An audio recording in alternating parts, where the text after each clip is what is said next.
In the 1st century of the Common Era, somewhere along the eastern coast of the Mediterranean, a Roman glassblower picked up an iron blowpipe,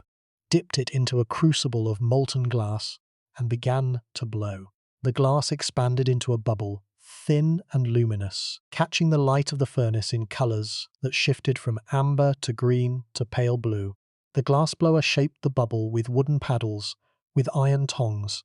with the steady rotation of his wrists. Within minutes, he had produced a vessel, a drinking cup, a perfume bottle, a window pane, an object of such clarity and such precision that it would not have looked out of place on a modern dining table. And then he set it aside and began the next one, because in the Roman Empire, glass was not a luxury reserved for kings and temples. Glass was everywhere. Glass was ordinary. Glass was cheap. That last detail is the one that should stop us in our tracks. The Romans produced glass on an industrial scale that the world would not see again for over 1,000 years. They produced glass in quantities that supplied an empire of 60 million people, from the rain-soaked garrisons of Britannia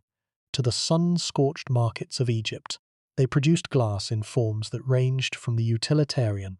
plain storage jars and simple window panes, to the breathtaking, cameo glass vessels carved in layers of contrasting colours, cage cups suspended inside an outer shell of delicate glass lattice, and dichroic glass that changes colour depending on the angle of the light. They produced glass so efficiently that a common labourer in a Roman city could afford to drink from a glass vessel, a feat of manufacturing accessibility that was not achieved again in Europe until the 18th or 19th century. And then, when the Roman Empire fell, the knowledge disappeared. Not all of it, but enough. The industrial scale production ceased. The most sophisticated techniques were lost. The cage cups, the cameo glass, the dichroic effects, the sheer volume and the affordability of Roman glass production. All of these vanished from the world, and when glassmaking revived in medieval Europe, it revived as a luxury craft, producing expensive objects for the wealthy rather than affordable goods for the many. The Roman achievement in glass was not merely artistic, it was economic and industrial, and the loss of the industrial capability was as significant as the loss of the artistic technique. By the end of tonight, you are going to understand what the Romans achieved in glassmaking, how they achieved it, what specific techniques they developed that have never been fully replicated, and what the loss of their glassmaking tradition tells us about the fragility of industrial knowledge. You are going to learn about the specific objects that the Roman glassmakers produced, from the Portland vase to the Lycurgus Cup, from the cage cups of the 4th century to the window glass of Pompeii, and you are going to confront a question that haunts the study of every lost technology. If the Romans could do it 2,000 years ago, why can we not fully explain how they did it today? Before we get started, if you find these mysteries as fascinating as we do, take a second to like the video or subscribe. It is a simple action, but it helps this channel reach more curious minds like yours. The Roman glassmakers left behind thousands of objects scattered across the museums of the world, each one a frozen record of a technique that was practiced with extraordinary skill and extraordinary efficiency for over 500 years. The objects are beautiful. They are also deeply informative, because each one contains, in the specific composition of its glass, in the specific marks of its manufacture, in the specific form of its decoration, evidence of the specific methods that were used to produce it. The objects are the documents of a lost industrial tradition, and the reading of those documents is one of the most fascinating and most challenging tasks in the archaeology of ancient technology. Now, let us begin. The Portland vase, the Lycurgus Cup, the cage cups of Cologne, these are names that recur in the study of ancient technology like the names of lost cities. They are objects that should not exist, at least not in the form that they take, because the specific techniques that produced them were so sophisticated, so demanding, and so precisely controlled that the modern world, with all of its scientific instruments and its industrial capability, has struggled to fully replicate them. The Roman glassmakers who produced these objects did not have electron microscopes. They did not have computer-controlled furnaces. They did not have spectrophotometers or X-ray diffraction analyzers. They had furnaces fueled by wood, tools made of iron and wood and stone, and the accumulated knowledge of a craft tradition that had been refined over centuries of practice and transmission. And with these simple means, they produced objects that are among the most technically sophisticated in the entire history of human manufacturing. The scale of the loss is difficult to grasp. The Roman glass industry, at its height, was producing millions of objects per year, supplying an empire that stretched from Scotland to Syria. The industry employed thousands of workers, consumed hundreds of tons of raw materials, and generated a trade network that connected the glass furnaces of Egypt and the Levant to the markets of Gaul and the Rhineland. When the industry collapsed, it was not merely the artistic techniques that were lost. It was the entire system, the supply chains, the trade networks, the apprenticeship structures, the economic conditions that had made glass affordable and ubiquitous. The loss was industrial as well as artistic, economic as well as technical. Consider what the modern world has spent trying to understand these objects. Entire careers have been devoted to the study of a single category of Roman glass. Laboratory budgets running into the millions have been expended on the chemical analysis of Roman glass samples. Teams of master glassblowers have spent years attempting to replicate specific Roman techniques, testing hypothesis after hypothesis, adjusting temperature and timing and composition, trying to reproduce results that an anonymous Roman craftsman achieved 2,000 years ago with nothing more than a furnace, a blowpipe, and the accumulated knowledge of his tradition. The effort that the modern world has invested in understanding Roman glass is itself a measure of the sophistication of what the Romans achieved, because no one devotes years and millions to understanding something that is simple. The history of glass begins long before Rome, in the ancient Near East, where the first glass objects were produced approximately 3,500 years ago. The earliest glass was not blown but formed, shaped by winding molten glass around a core of clay or sand, and then removing the core after the glass had cooled, producing small vessels with thick walls and irregular shapes that were used as containers for perfume, for cosmetics, and for precious oils. The early glass vessels were luxury objects, expensive and rare, produced in small workshops by specialist craftsmen who guarded their techniques as trade secrets, and glass remained a luxury material, comparable in value to semi-precious stones, for more than 1,000 years after its initial development. The ancient Egyptians were among the earliest and the most skilled producers of glass in the ancient world, and the Egyptian glassmaking tradition, which flourished during the New Kingdom period from approximately 1500 to 1100 before the Common Era, produced objects of exceptional beauty and technical sophistication, including polychrome vessels, glass inlays for furniture and for jewelry, and small figurines that demonstrate a mastery of colour and of form that was not surpassed until the Roman period. The Egyptian glassmakers developed techniques for producing coloured glass by adding specific metallic oxides to the glass batch, with copper producing blue and green, cobalt producing deep blue, manganese producing purple, and iron producing green and amber, and the Egyptian colour palette provided the foundation for the Roman colour palette that would be developed many centuries later. The Mesopotamian glassmakers, who were active during the same period as the Egyptians, made their own contributions to the development of glass technology, including the development of techniques for producing transparent glass and for casting glass into molds to produce vessels with specific shapes and specific decorations. The Mesopotamian tradition, which was centered in the cities of northern Mesopotamia, and which was closely associated with the production of luxury goods for the royal courts, produced glass objects of considerable technical sophistication, and the technical knowledge of the Mesopotamian glassmakers was transmitted through trade and through migration to the other cultures of the ancient Near East, including the Phoenicians, the Syrians, and eventually the Greeks. The revolution that transformed glass from a luxury material into an everyday commodity occurred in the 1st century before the Common Era,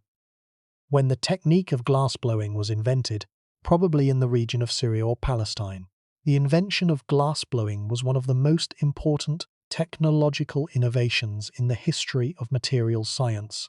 because it transformed the production of glass vessels from a slow, labor-intensive process that produced expensive, thick-walled vessels to a fast, efficient process that produced affordable, thin-walled vessels in a fraction of the time. The invention of glassblowing was to glass what the invention of the printing press was to books, a transformative technology that democratized access to a product that had previously been available only to the wealthy. The specific technique of glassblowing involves the gathering of a blob of molten glass on the end of a long iron pipe, the inflation of the glass into a bubble by blowing air through the pipe, and the shaping of the bubble into the desired form using a combination of gravity, centrifugal force, and hand tools. The technique is simple in its basic principle, but requires extraordinary skill in its execution. Because the molten glass is viscous and gravity-sensitive, cooling rapidly as it is exposed to the air, and the glass blower must work quickly and precisely to shape the glass before it becomes too stiff to manipulate. The skill of the glass blower is a form of embodied knowledge that is encoded in the muscles and the reflexes of the body rather than in the words of a text, and the transmission of this skill requires years of apprenticeship and practice under the guidance of an experienced master. The adoption of glassblowing by the Roman Empire, which occurred in the 1st century before the Common Era, and which was accelerated by the Roman conquest of the eastern Mediterranean regions where the technique had been developed, transformed the glass industry from a specialized craft into a major manufacturing sector of the Roman economy. The Roman glass industry, at its peak in the 1st and 2nd centuries of the Common Era, produced glass in quantities that are estimated to have run into the millions of vessels per year, supplied by a network of workshops that extended across the empire from Syria and Egypt in the east to Gaul and the Rhineland in the west. The scale of the Roman glass industry is documented by the archaeological evidence of glass production sites, of glass refuse, and of the finished glass vessels that have been recovered from Roman archaeological sites across the empire. The glass production sites, which include the remains of furnaces, of crucibles, of blowpipes, and of the raw materials that were used in the glass batch, have been identified at dozens of locations across the Roman world, from the primary production centers in Egypt and Syria, where the raw glass was melted from its raw materials, to the secondary workshops in Italy, Gaul, and the Rhineland, where the raw glass was remelted and blown into finished vessels. The specific organization of the Roman glass industry, which involved a division between primary and secondary production, is one of the most distinctive features of the Roman system and one of the keys to understanding its efficiency and its scale. The primary production, which involved the melting of the raw materials, sand and natron and lime, in large furnaces to produce raw glass in the form of large slabs or chunks, was concentrated in a relatively small number of large-scale production centers, primarily in Egypt and in the Levant, where the specific raw materials, particularly the natron, the mineral form of sodium carbonate that was used as the flux, were readily available. The secondary production, which involved the remelting of the raw glass and the blowing of it into finished vessels, was distributed across a much larger number of smaller workshops that were located in the cities and the towns of the empire, close to the markets that the finished products served. The division between primary and secondary production allowed the Roman glass industry to achieve economies of scale in the production of raw glass while maintaining the flexibility and the responsiveness of the secondary workshops, which could produce a wide range of finished products to meet the specific demands of the local markets. The system was, in many respects, comparable to the modern industrial system of primary materials production and secondary manufacturing, and its efficiency is one of the factors that explains the extraordinary volume and the extraordinary affordability of Roman glass. The raw materials that the Roman glassmakers used for the production of glass were deceptively simple: sand, natron, and lime. The sand, which provided the silica that is the principal component of glass, was obtained from specific sources that were known for the quality of their sand, including the beaches of the river Belus in modern Israel, which was identified by the Roman author Pliny the Elder as one of the principal sources of glass-making sand. the natron, which served as the flux that lowered the melting temperature of the silica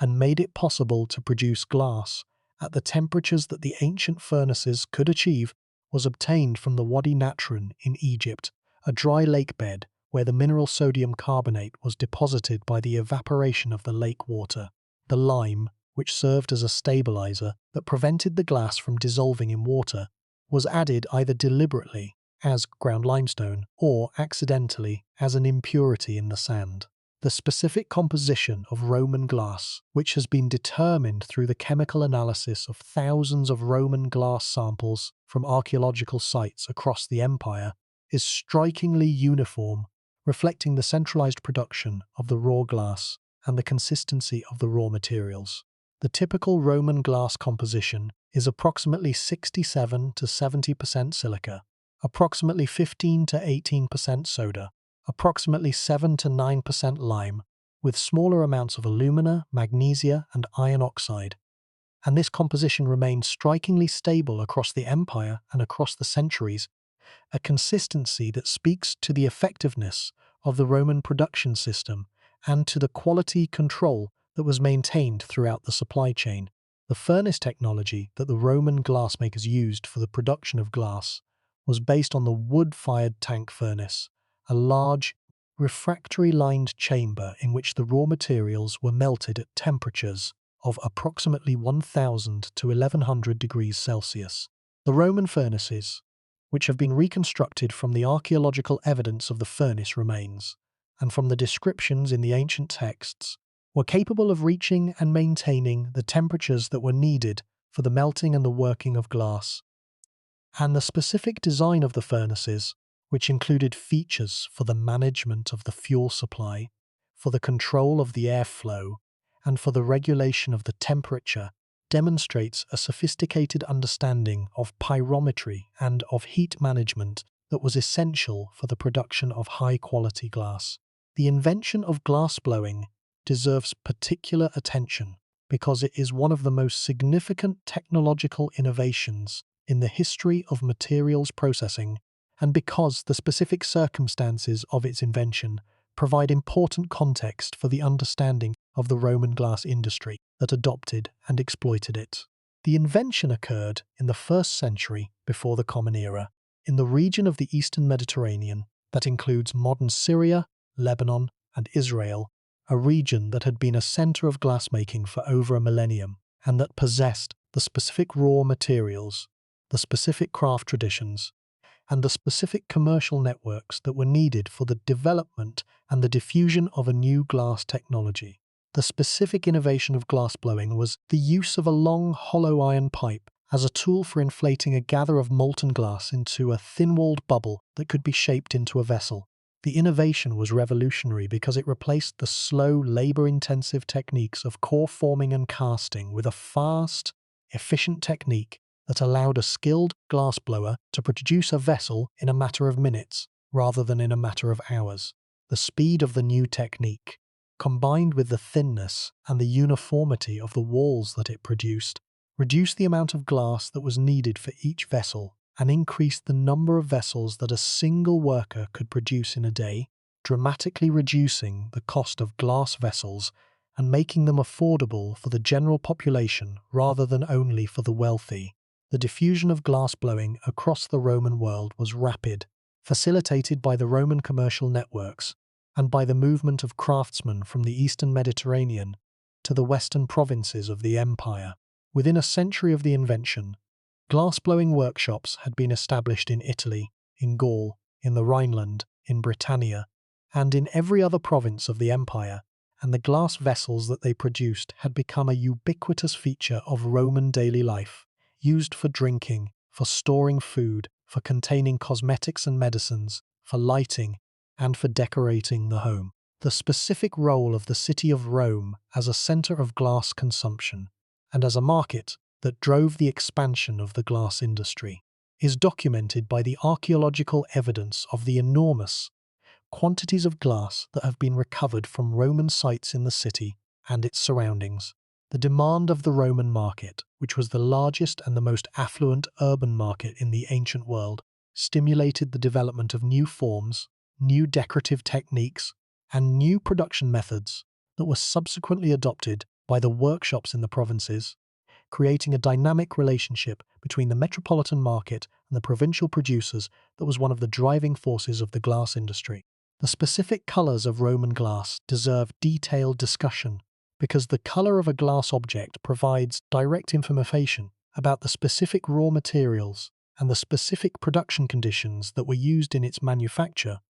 and because the Roman glassmakers developed an extraordinary mastery of colour that allowed them to produce glass in virtually any hue, from the palest colourless transparency to the deepest opaque black. The natural colour of Roman soda-lime glass, produced from the standard raw materials of sand, natron and lime, is a pale blue-green caused by the small amount of iron oxide that is present as an impurity in the sand. The Roman glassmakers learned to control this natural colour by adding specific metallic oxides to the glass batch, by controlling the furnace atmosphere, and by managing the temperature and the duration of the melting. The addition of manganese dioxide, for example, could be used to decolorize the glass by oxidizing the iron and producing a colorless glass that was highly prized for its transparency and its purity. The addition of copper oxide produced a range of colors from blue to green, depending on the specific conditions of the furnace atmosphere. The addition of cobalt oxide produced a deep, rich blue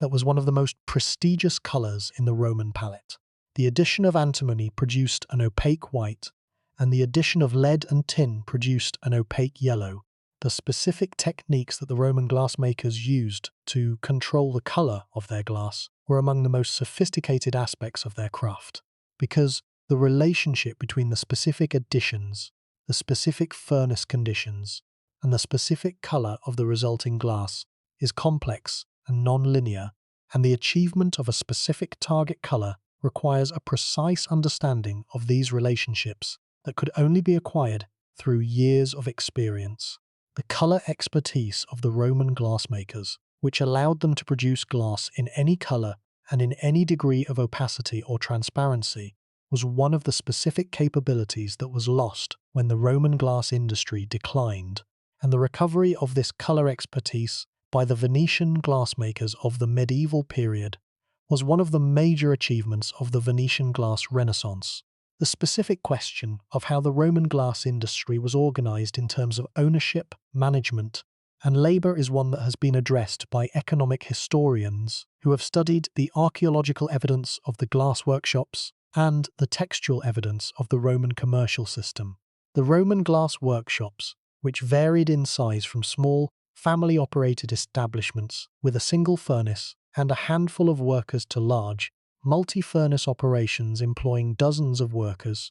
were typically organized as private businesses that were owned by individual entrepreneurs or by partnerships, and that operated within the commercial framework of the Roman market economy. The archaeological evidence of the glass workshops, which includes the remains of the furnaces, the tools, the raw materials, the finished products, and the workshop infrastructure, provides information about the specific layout and the specific operation of the workshops that is not available from the textual sources alone. The typical Roman glass workshop consisted of a furnace area, where the raw glass was melted and the vessels were blown, a working area, where the vessels were shaped, decorated, and annealed, and a storage area, where the raw materials, the fuel, and the finished products were kept. The layout of the workshop was designed to maximize the efficiency of the production process, with the furnace at the center and the working and storage areas arranged around it in a manner that minimized the distance that the hot glass had to be carried between the furnace and the working area. The specific labor force of the Roman glass workshops included the master glass blower, who was the most skilled and the most experienced member of the workshop, and who was responsible for the production of the most demanding pieces, the assistant glassblowers, who performed the less demanding tasks, and who were learning the trade through the apprenticeship system, the decorators, who applied the cut, engraved, painted, or applied decorations to the finished vessels, and the general labourers, who maintained the furnaces, prepared the raw materials, and managed the fuel supply. The division of labour within the workshop was a key factor in the efficiency of the production process because it allowed the different tasks to be performed simultaneously, and because it allowed each worker to specialize in the specific tasks for which he was best suited. The apprenticeship system, which was the primary mechanism for the transmission of glassmaking skills in the Roman world, involved the placement of a young person, typically a boy of 12 to 14 years of age, in a workshop under the supervision of a master glassblower, where he would learn the trade over a period of several years through the direct observation and the imitation of the master's techniques. The apprenticeship system was an effective method for the transmission of the embodied knowledge that was essential for glassmaking, because it provided the apprentice with the opportunity to observe, to practice, and to refine the specific skills that were needed under the guidance of a master who could correct errors and who could provide the specific feedback that was needed for the development of the skill. The question of how the Roman glass industry achieved its extraordinary level of quality control, maintaining a consistent glass composition across the empire and across the centuries, is one that has been addressed by archaeochemists who have analyzed the composition of Roman glass samples from different production centers and different periods. The analysis has revealed that the consistency of the Roman glass composition was maintained through the standardization of the raw materials rather than through the chemical analysis of the finished glass, because the Roman glassmakers did not possess the analytical tools that would have been needed to measure the composition of their glass directly. The specific sand and the specific natron that were used in the primary production were obtained from specific sources that had been identified through experience as producing glass of the desired quality, and the consistency of the raw materials, combined with the standardized procedures of the primary production, produced a glass of consistent composition without the need for direct chemical monitoring. The recent discovery of a primary glass production site in the Western Nile Delta of Egypt, which was excavated by a team of British and Egyptian archaeologists in the early 2000s, has provided new information about the specific procedures and the specific scale of the primary glass production. The site, which dates to the late Roman period, contained the remains of multiple large furnaces, each capable of producing a slab of raw glass weighing several tons, and the investigation of the furnace remains, the raw materials, and the glass refuse has provided detailed information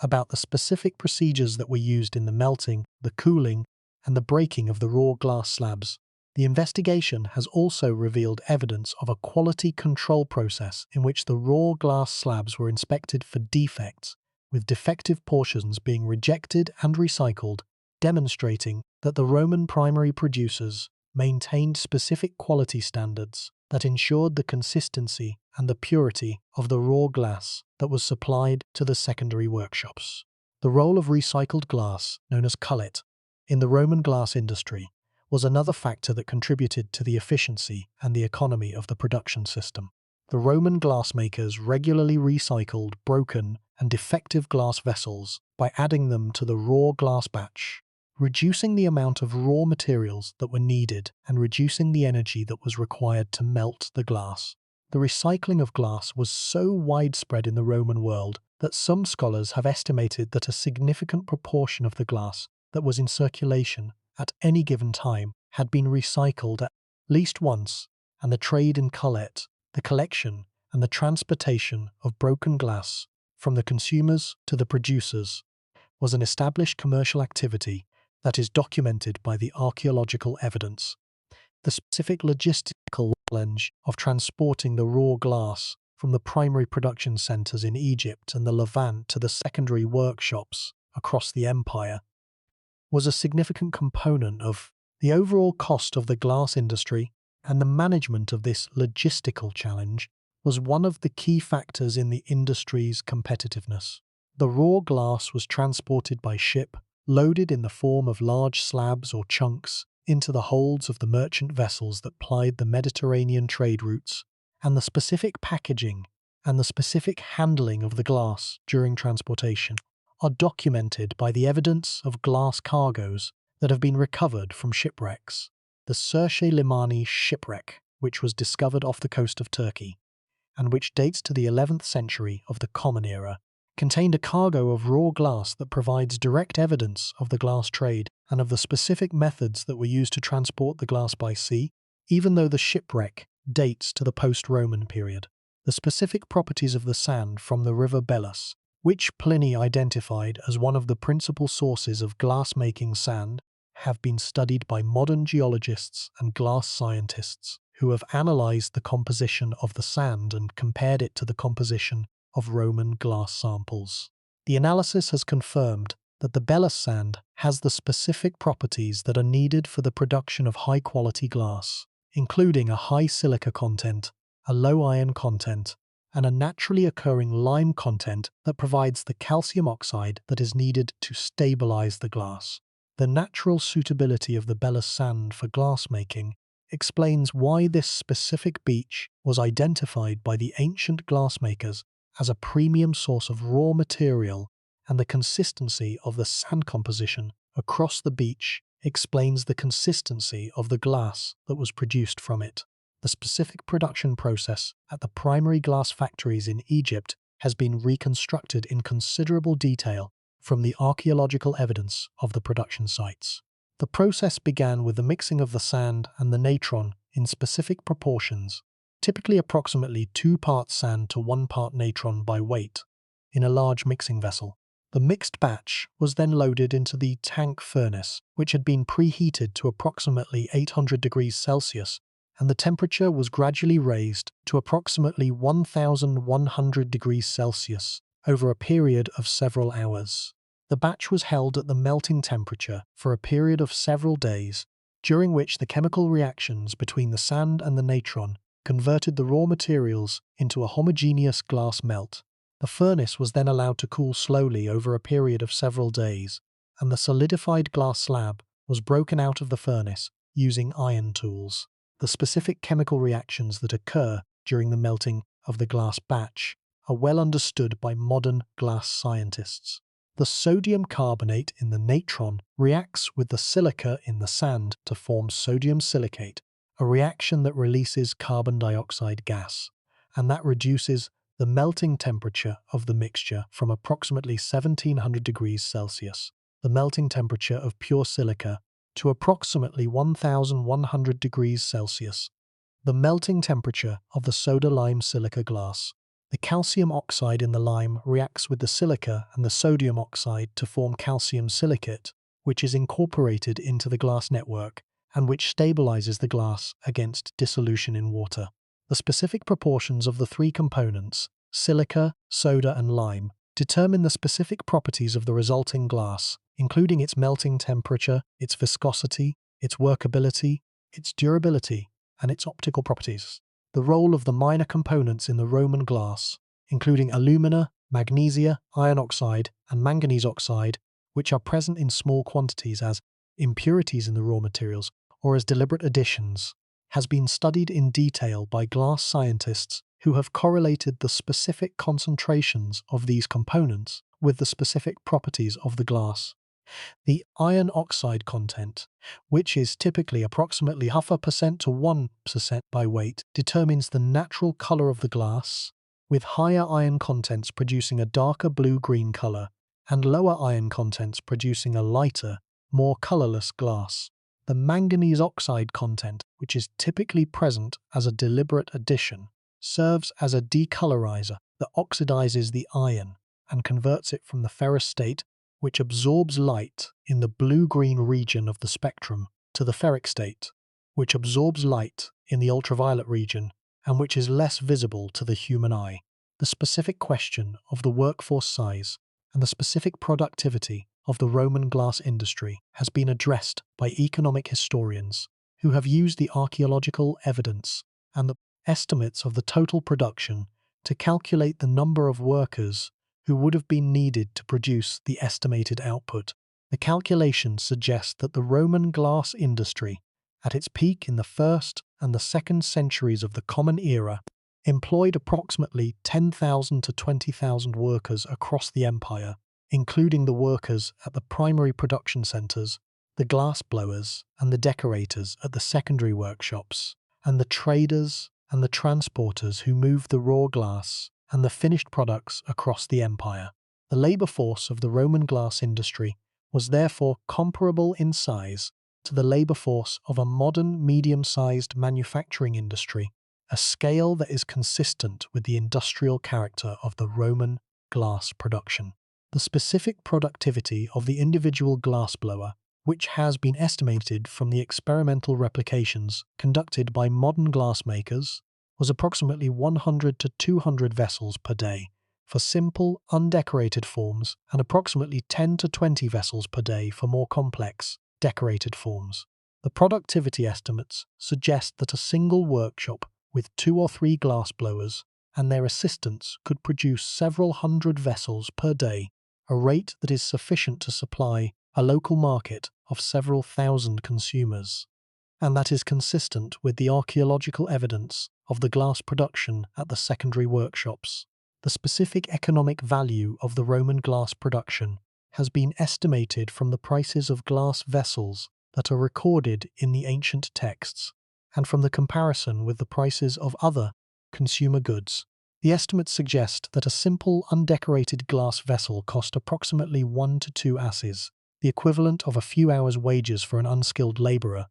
while a decorated glass vessel cost approximately 4 to 10 asses, and the most elaborate glass vessels, such as the cameo glass and the cage cups, cost hundreds or thousands of times more. The wide range of prices reflects the wide range of quality and of sophistication in the Roman glass market, from the cheap, mass-produced vessels that served the everyday needs of the population to the expensive, luxury vessels that served the status needs of the wealthy. The specific contribution of the Phoenician glassmakers to the development of the Roman glass tradition deserves particular mention, because the Phoenicians, who inhabited the coastal cities of modern Lebanon,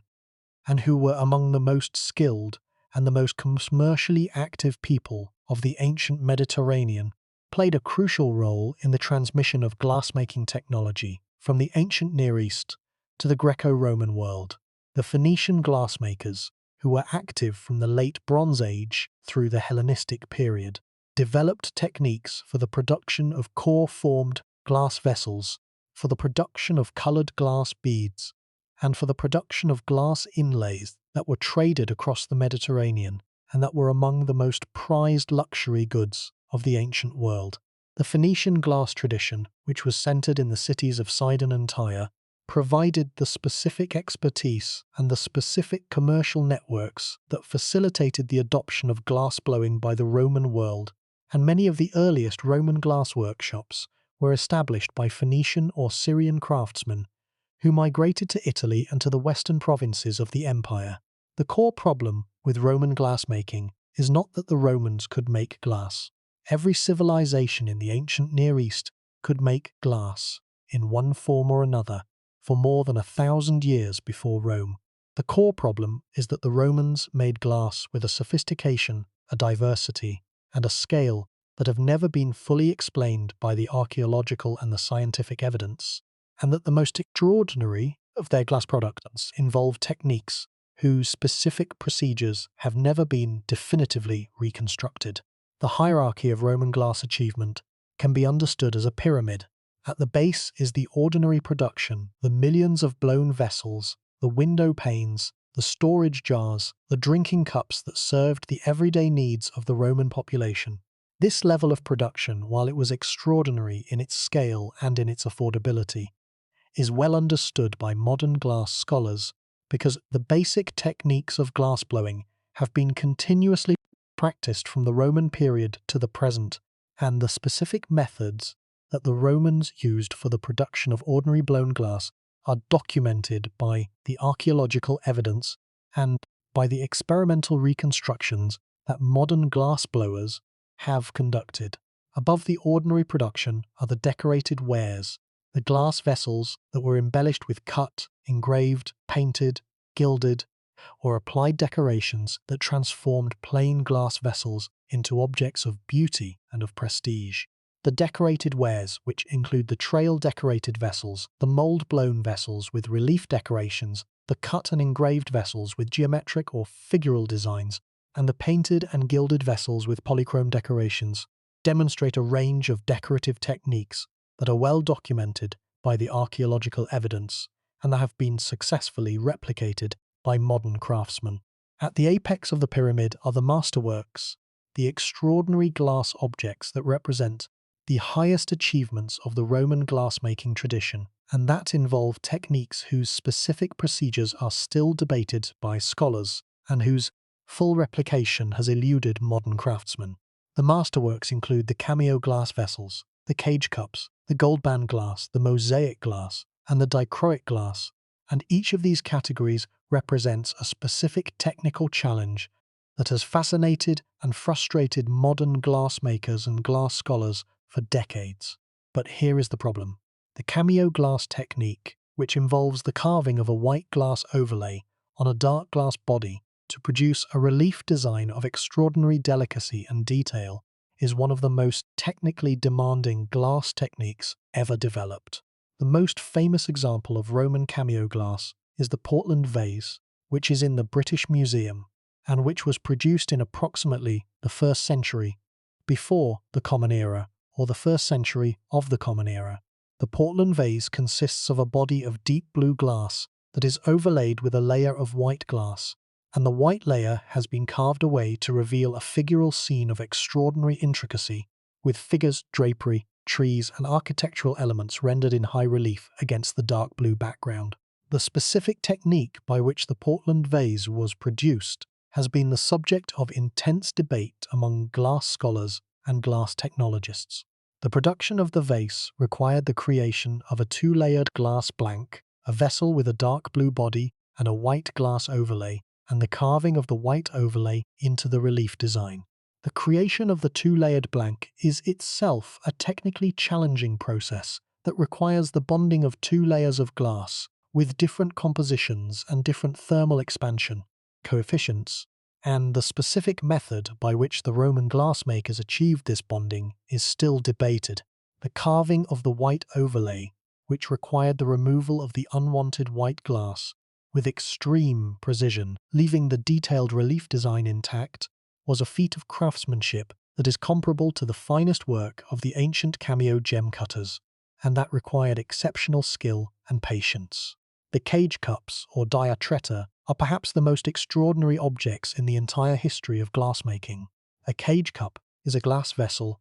that is surrounded by an outer shell of glass, a cage that is connected to the inner vessel by thin glass struts but that is otherwise separated from the inner vessel by a gap of several millimeters.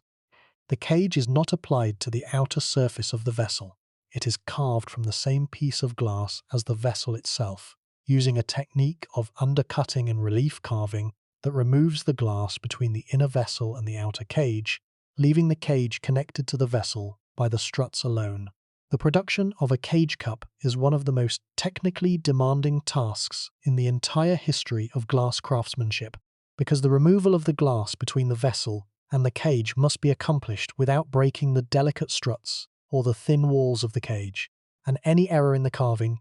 any chip, any crack, any misjudgment of the thickness would destroy the entire piece. And it gets worse. The number of surviving cage cups is vanishingly small, approximately 50 fragments, and a handful of complete or nearly complete examples, suggesting that the production of cage cups was an extremely specialized and extremely rare activity, probably the work of a very small number of master craftsmen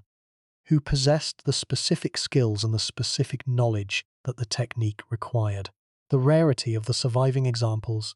combined with the extraordinary technical difficulty of the technique, makes the cage cups one of the most fascinating and most mysterious categories of Roman glass, and the specific methods that were used to produce them have been the subject of intense debate and experimentation by modern glass scholars and glass technologists. The dichroic glass of the Lycurgus Cup, which we discussed in a previous episode, represents yet another category of Roman glass that involves a technique whose specific procedures have never been fully explained. The Lycurgus Cup, which appears green in reflected light and red in transmitted light, owes its dichroic properties to the presence of nanoparticles of gold and silver,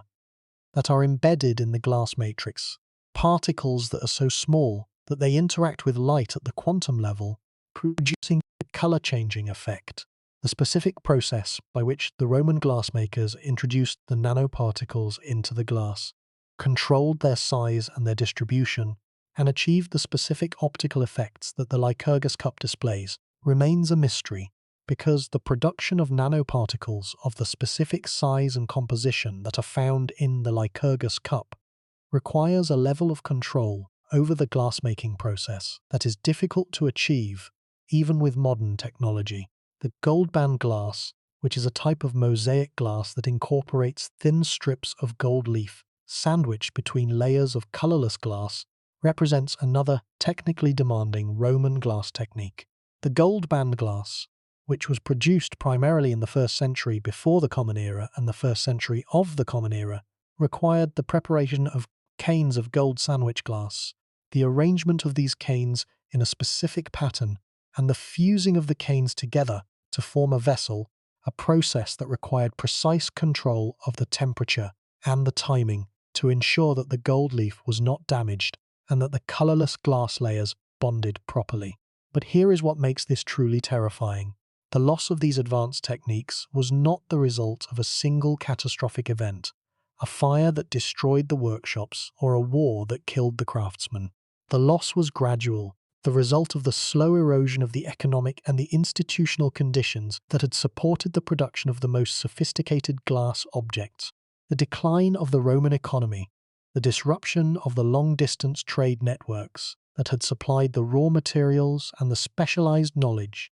the collapse of the patronage system that had supported the production of luxury glass, and the gradual loss of the specific skills that were transmitted through the apprenticeship system, all combined to produce a progressive loss of capability that reduced the Roman glass industry from one of the most sophisticated manufacturing traditions in the ancient world to a shadow of its former self. The specific trajectory of the decline is documented by the archaeological evidence of the glass industry in the late Roman and the early medieval periods. The quality of the glass deteriorated, with the introduction of plant ash as a replacement for natron, producing a glass that was less clear, less stable, and less workable than the natron-based Roman glass. The range of techniques narrowed, with the most demanding techniques, the cameo glass, the cage cups, the gold band glass, disappearing first, and the simpler techniques persisting longer. The scale of production declined, with the industrial-scale production of the early empire giving way to the small-scale, workshop-based production of the late empire and the early medieval period, and the affordability of glass increased, with glass reverting from an everyday commodity to a luxury material that was available only to the wealthy. The decline of the Roman glass industry is a specific example of the broader pattern of technological decline that accompanied the fall of the Roman Empire, a pattern that we have explored in previous episodes through the examples of Roman concrete and of other lost Roman technologies. The pattern demonstrates that technological knowledge is not self-sustaining, that it requires specific economic, institutional, and social conditions for its maintenance and its transmission, and that the disruption of these conditions can produce a loss of capability that is difficult and in some cases impossible to reverse. The specific question of how the Roman glassmakers produced the two-layered blanks for cameo glass vessels has been one of the most debated questions in the study of Roman glass technology. The production of a two-layered blank, in which a layer of white glass is bonded to a layer of colored glass, requires the management of two different glass compositions with different thermal expansion coefficients, different viscosities, and different melting temperatures, and the specific technique that is used to combine the two layers must ensure that the bond between the layers is strong enough to withstand the stresses of the cooling process and the subsequent carving. Several techniques for the production of two-layered blanks have been proposed, and each has been tested by experimental glassmakers. The first technique, which involves the blowing of a white glass bubble inside a cup of colored glass, produces a blank with a relatively uniform overlay, but requires the precise control of the relative sizes and the relative temperatures of the two layers. The second technique, which involves the dipping of a hot-coloured glass vessel into a pot of molten white glass, produces a blank with a variable overlay thickness that must be evened out by reheating and reshaping. The third technique, which involves the fusing of two separately produced glass layers in a mould, produces a blank with a very uniform overlay, but requires the careful management of the fusing process to ensure that the layers bond without distortion. The archaeological evidence, which includes the fragments of cameo glass vessels that show specific features of the overlay, such as variations in thickness, air bubbles at the interface, and flow lines in the white glass, has been used to evaluate the competing hypotheses, and the consensus is that the dipping technique is the most likely method for most cameo glass vessels, though the specific technique may have varied from one workshop to another and from one period to another. The carving of the white glass overlay to produce the relief design was the most time-consuming and the most skill-demanding stage of the production process. The carving was probably conducted using a combination of wheel cutting, in which the glass is ground away using a rotating wheel of iron or stone that is fed with an abrasive slurry, and hand carving, in which the glass is chipped and scraped away using hand tools of iron or of flint. The specific sequence of cuts, from the rough shaping of the major features to the fine detailing of the figures and the decorations, required a specific plan and a specific sequence that had to be followed precisely, because any error in the cutting, particularly the cutting too deep into the white layer, would expose the dark glass beneath and ruin the design. The specific example of the Portland vase illustrates the extraordinary skill that the carving required. The Portland vase, which is approximately 24 centimeters tall and approximately 17 centimeters in diameter, features a continuous figural scene that wraps around the body of the vase, with 7 human figures, 2 trees, a pillar, and a serpent, all rendered in high relief in the white glass against the dark blue background. The carving of this scene, which required the removal of approximately 80% of the white glass layer to produce the background and the undercutting of the figures to produce the three-dimensional relief, is estimated to have required approximately 300 to 500 hours of skilled work, a commitment of time and skill that is consistent with the production of the most prestigious and the most expensive glass objects in the Roman world. The specific process by which the cage cups were produced has been the subject of the most intensive and the most contentious debate in the study of Roman glass technology. 2 competing hypotheses have been proposed for the production of the cage cups, and the debate between the proponents of these hypotheses has generated a substantial body of research that has illuminated both the specific techniques of the cage cups and the broader capabilities of the Roman glass industry. The first hypothesis, which is the traditional view, and which is supported by the majority of glass scholars, is that the cage cups were produced by the cold working of a thick-walled glass blank, using a combination of wheel cutting, grinding, and hand carving to remove the glass between the inner vessel and the outer cage, and to shape the cage and the struts that connect it to the vessel. The cold working hypothesis is supported by the specific evidence of the tool marks on the surviving cage cups, which are consistent with the use of rotary cutting tools and hand tools, and by the experimental replications that have demonstrated the feasibility of the cold working technique. The second hypothesis, which has been proposed by some glass technologists and which is supported by a minority of glass scholars, is that the cage cups were produced by the hot working of molten glass, using a technique of applying the cage elements to the surface of a hot glass vessel and then separating the cage from the vessel by cutting or by stretching the glass while it was still hot. The hot working hypothesis is based on the observation that some cage cups show features, such as fire-polished surfaces and flow marks,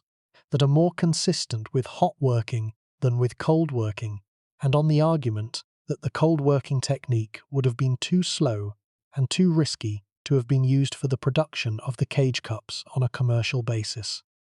The debate between the 2 hypotheses has been conducted through the detailed examination of the surviving cage cups, through the experimental replication of the proposed techniques, and through the analysis of the specific features of the cage cups that distinguish the products of the two methods. The consensus at present is that the cold working hypothesis is the more likely explanation for the majority of the surviving cage cups, but that some cage cups may have been produced using a combination of hot working and cold working techniques, and that the specific method may have varied from one workshop to another and from one period to another. The specific challenges of the cold working technique deserve detailed description because they illustrate the extraordinary skill that the Roman glass cutters possessed. The cutting of the cage from the thick-walled blank required the removal of glass from the space between the inner vessel and the outer cage, a space that was only a few millimeters wide, and that was accessible only from the outer surface. The cutter had to work from the outside, cutting inward through the thick wall of the blank, carefully removing the glass between the cage elements and the vessel wall, leaving the thin struts that connected the cage to the vessel intact. The cutting was performed using a small, rotating wheel of iron or of stone, fed with an abrasive paste of sand and water, and the cutter had to control the depth and the direction of the cut with extreme precision to avoid cutting through the struts or through the wall of the vessel. Any error, any misjudgment of the thickness of the glass, any uncontrolled crack or chip would destroy the entire piece, and the work of many hours or many days would be lost. The specific question of how the Roman glassmakers achieved the optical effects of the dichroic glass, exemplified by the Lycurgus Cup, connects the study of Roman glass to the frontier of modern nanotechnology. The dichroic effect, which causes the glass to appear green in reflected light and red in transmitted light, is produced by the presence of nanoparticles of gold and silver in the glass matrix, particles that are so small, approximately 70 nanometers in diameter, that they interact with light through a phenomenon known as surface plasmon resonance, in which the electromagnetic field of the light wave causes the free electrons on the surface of the nanoparticle to oscillate collectively, producing the specific absorption and scattering of light wavelengths that creates the color-changing effect. The production of nanoparticles of the specific size and composition that are found in the Lycurgus Cup requires a level of control over the glass-making process that is extraordinary by any standard. The nanoparticles must be formed within the glass matrix during the melting or the cooling of the glass, and their size, their composition, and their distribution must be controlled within narrow limits to produce the specific optical effects that are observed.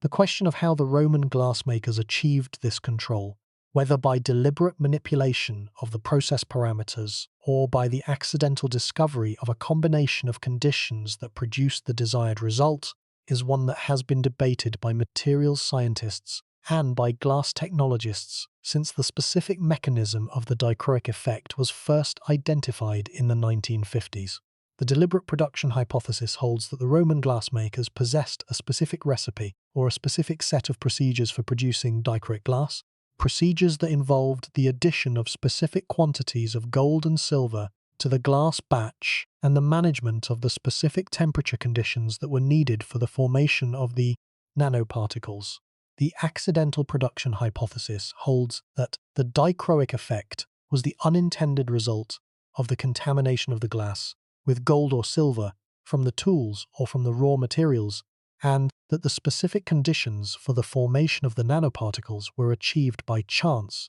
rather than by design. The evidence for and against the two hypotheses is mixed. The rarity of dichroic glass in the Roman archaeological record, with the Lycurgus Cup being the only complete example of the dichroic effect, argues against the deliberate production hypothesis because a deliberate production technique would be expected to produce more than one surviving example. The specific composition of the Lycurgus Cup glass, which includes a precise ratio of gold to silver nanoparticles that produces the specific green to red color change, argues for the deliberate production hypothesis, because the accidental achievement of this specific ratio would be an extraordinary coincidence. The modern attempts to replicate the dichroic effect of the Lycurgus Cup have been conducted by materials scientists who have used modern glass melting equipment and modern analytical instruments to produce glass with specific concentrations of gold and silver nanoparticles. The experiments have demonstrated that the dichroic effect can be reproduced by modern technology,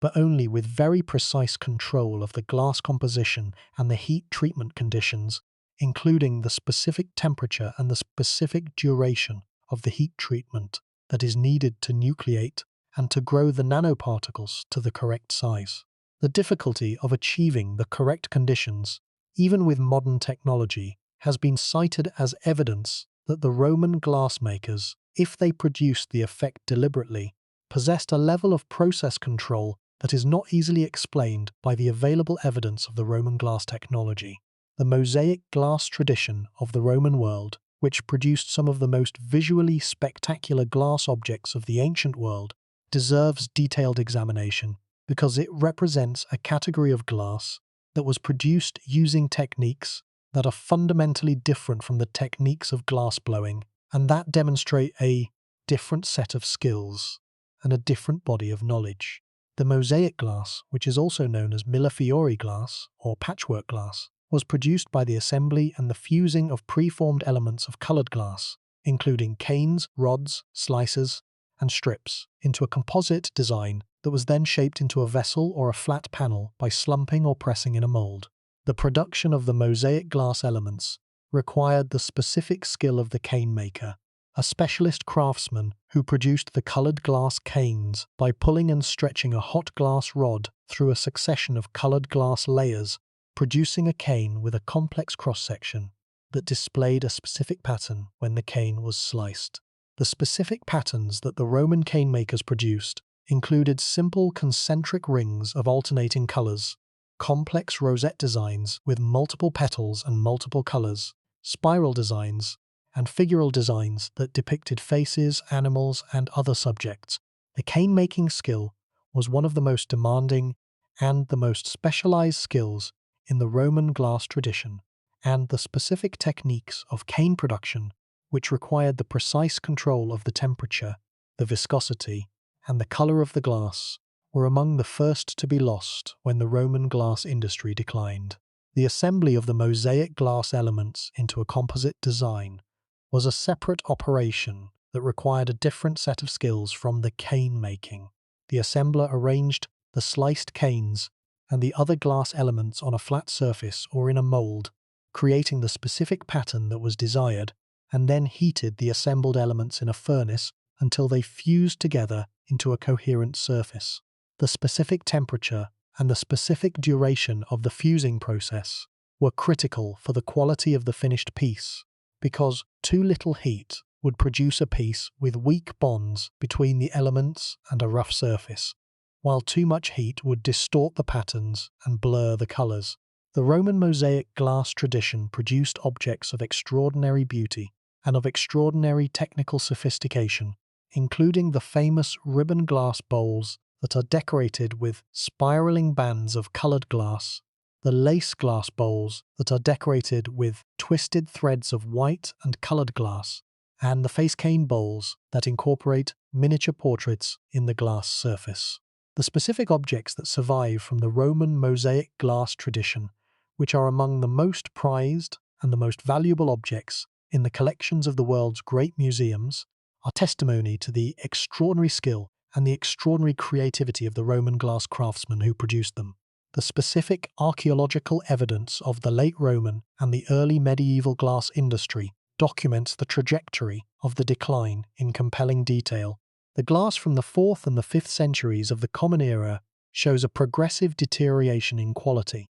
with an increase in the frequency of bubbles, striae, and other defects, a reduction in the range of colors, and a decline in the precision and the consistency of the forms. The glass from the 6th and the 7th centuries shows a further deterioration, with the introduction of plant ash as a replacement for natron producing a glass that is darker, more opaque, and less workable than the natron-based glass of the earlier period.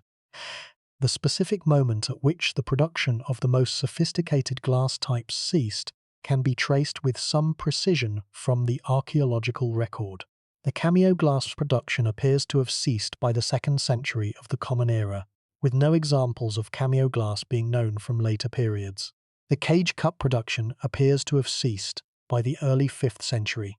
with the latest known examples dating to approximately 400 of the Common Era. The Millefiori production appears to have ceased by the 3rd century in most parts of the empire,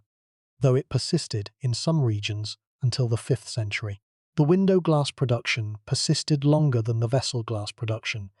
with evidence of window glass production continuing into the early medieval period, though the quality and the sophistication of the window glass declined along with the quality of the vessel glass. The specific economic factors that contributed to the decline have been analysed by economic historians who have studied the broader economic conditions of the late Roman period. The decline of the Roman economy in the 3rd, 4th, and 5th centuries, which was characterised by inflation, by the contraction of trade, by the decline of urban populations, and by the disruption of the transportation networks, created conditions that were hostile to the maintenance of the glass industry. The specific impacts included the increase in the cost of raw materials, as the long-distance trade in natron and in high-quality sandad became more expensive and less reliable, the decrease in the demand for glass, as the urban populations that had been the principal consumers of glass declined, and the disruption of the apprenticeship system, as the economic conditions made it difficult for the workshops to maintain the training programs that transmitted the skills from one generation to the next. The comparison of the trajectory of the Roman glass decline with the trajectory of the decline in other Roman industries, including the pottery industry, the metalworking industry, and the construction industry, reveals a common pattern of systemic decline that affected all sectors of the Roman economy simultaneously. The common pattern suggests that the decline of the glass industry was not a specific failure of the glass sector, but a consequence of the broader economic decline that affected the entire Roman world, and the systemic nature of the decline explains why the recovery of the glass industry was so slow and so incomplete, because the recovery required the restoration of the broader economic conditions,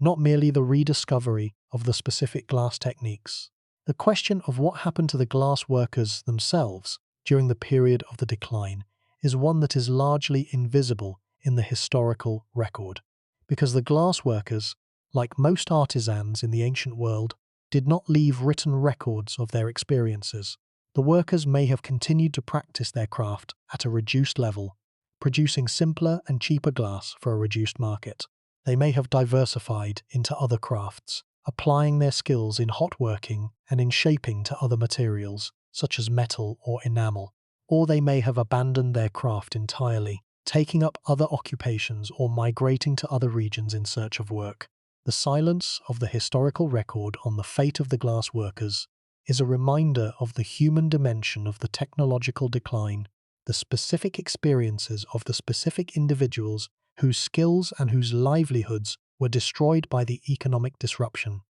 The specific analysis of the gold band glass technique provides additional insight into the technical range of the Roman glassmakers. The gold band glass, which was produced primarily in the late 1st century before the Common Era and the 1st century of the Common Era, involves the sandwiching of thin gold leaf between two layers of colourless glass to produce canes that display a golden stripe when they are assembled into a vessel.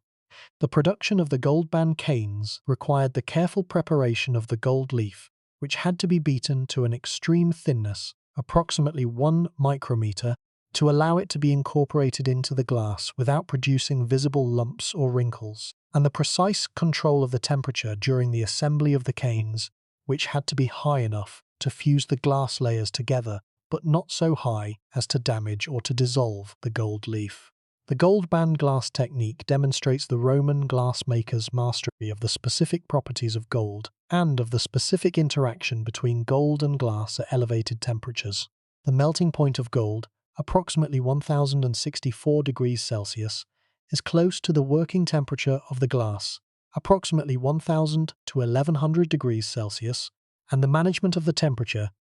during the production of the gold band glass required the precise control that was needed to keep the glass soft enough to work without melting the gold leaf. The specific skill that this temperature management required is another example of the embodied knowledge that was central to the Roman glass tradition, and that was transmitted through the apprenticeship system. The production of the gold-band glass vessels, which involved the assembly of the gold-band canes with other coloured glass elements into a mosaic pattern,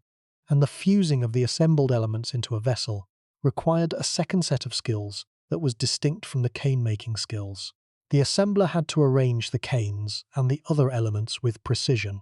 ensuring that the gold bands were oriented in the desired direction and that the pattern was symmetrical and balanced, and then had to manage the fusing process to ensure that the elements bonded together without distorting the pattern or damaging the gold leaf. The combination of the cane-making skills and the assembly skills that were needed for the production of the gold band glass demonstrates the specialized division of labor that characterized the most advanced workshops of the Roman glass industry. The question of whether the gold band glass was produced in specialized workshops that focused exclusively on this technique, or in general-purpose workshops that produced a range of glass types, has been addressed by the analysis of the distribution patterns of the gold band glass and by the identification of the specific production centers from which the gold band glass originated. The analysis suggests that the gold band glass was produced in a small number of specialized workshops,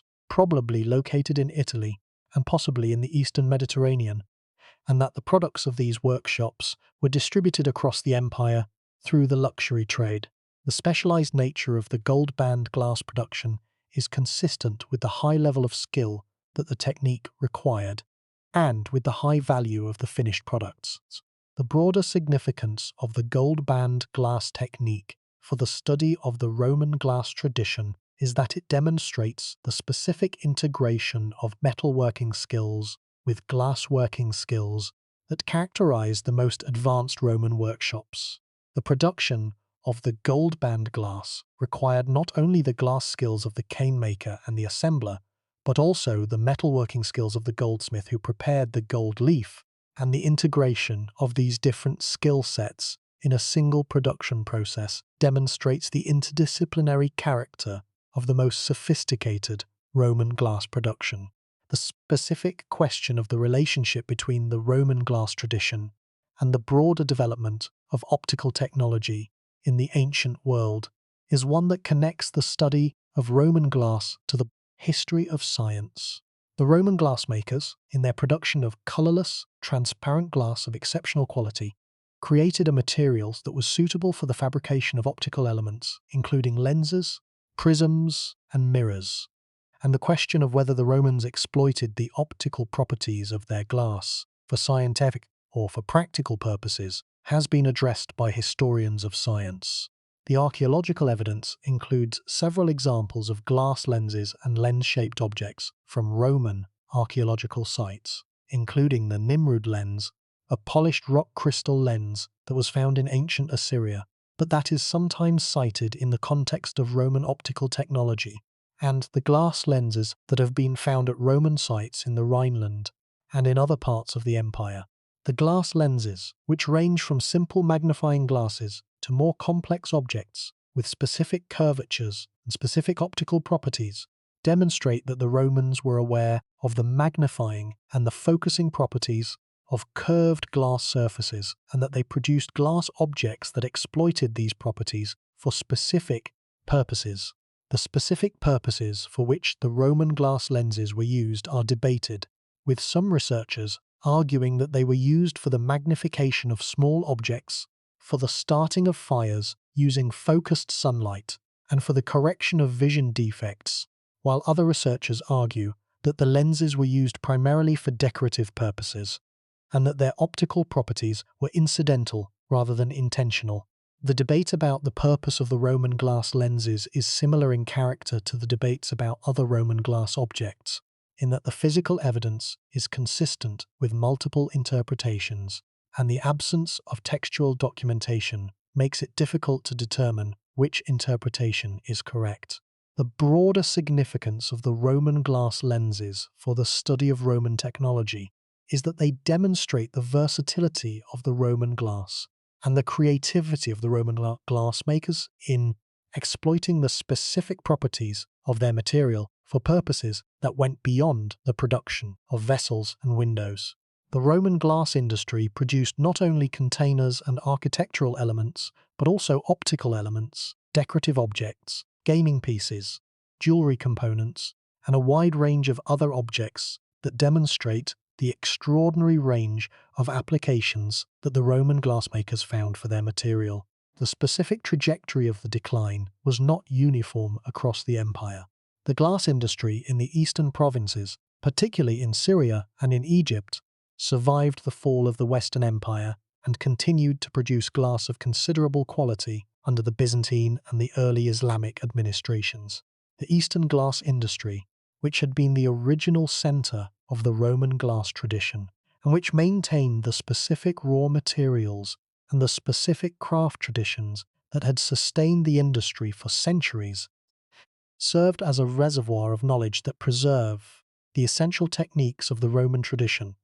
and that provided the foundation for the subsequent development of the Islamic glass industry. The survival of the Eastern glass industry, while the Western industry collapsed, demonstrates that the decline of the Roman glass industry was not a universal phenomenon, but a specific consequence of the specific economic and political conditions that characterized the western provinces of the empire during the late Roman and the early medieval periods. The specific role of the Church in the preservation of the glass tradition during the early medieval period has been studied by historians who have traced the specific connections between the late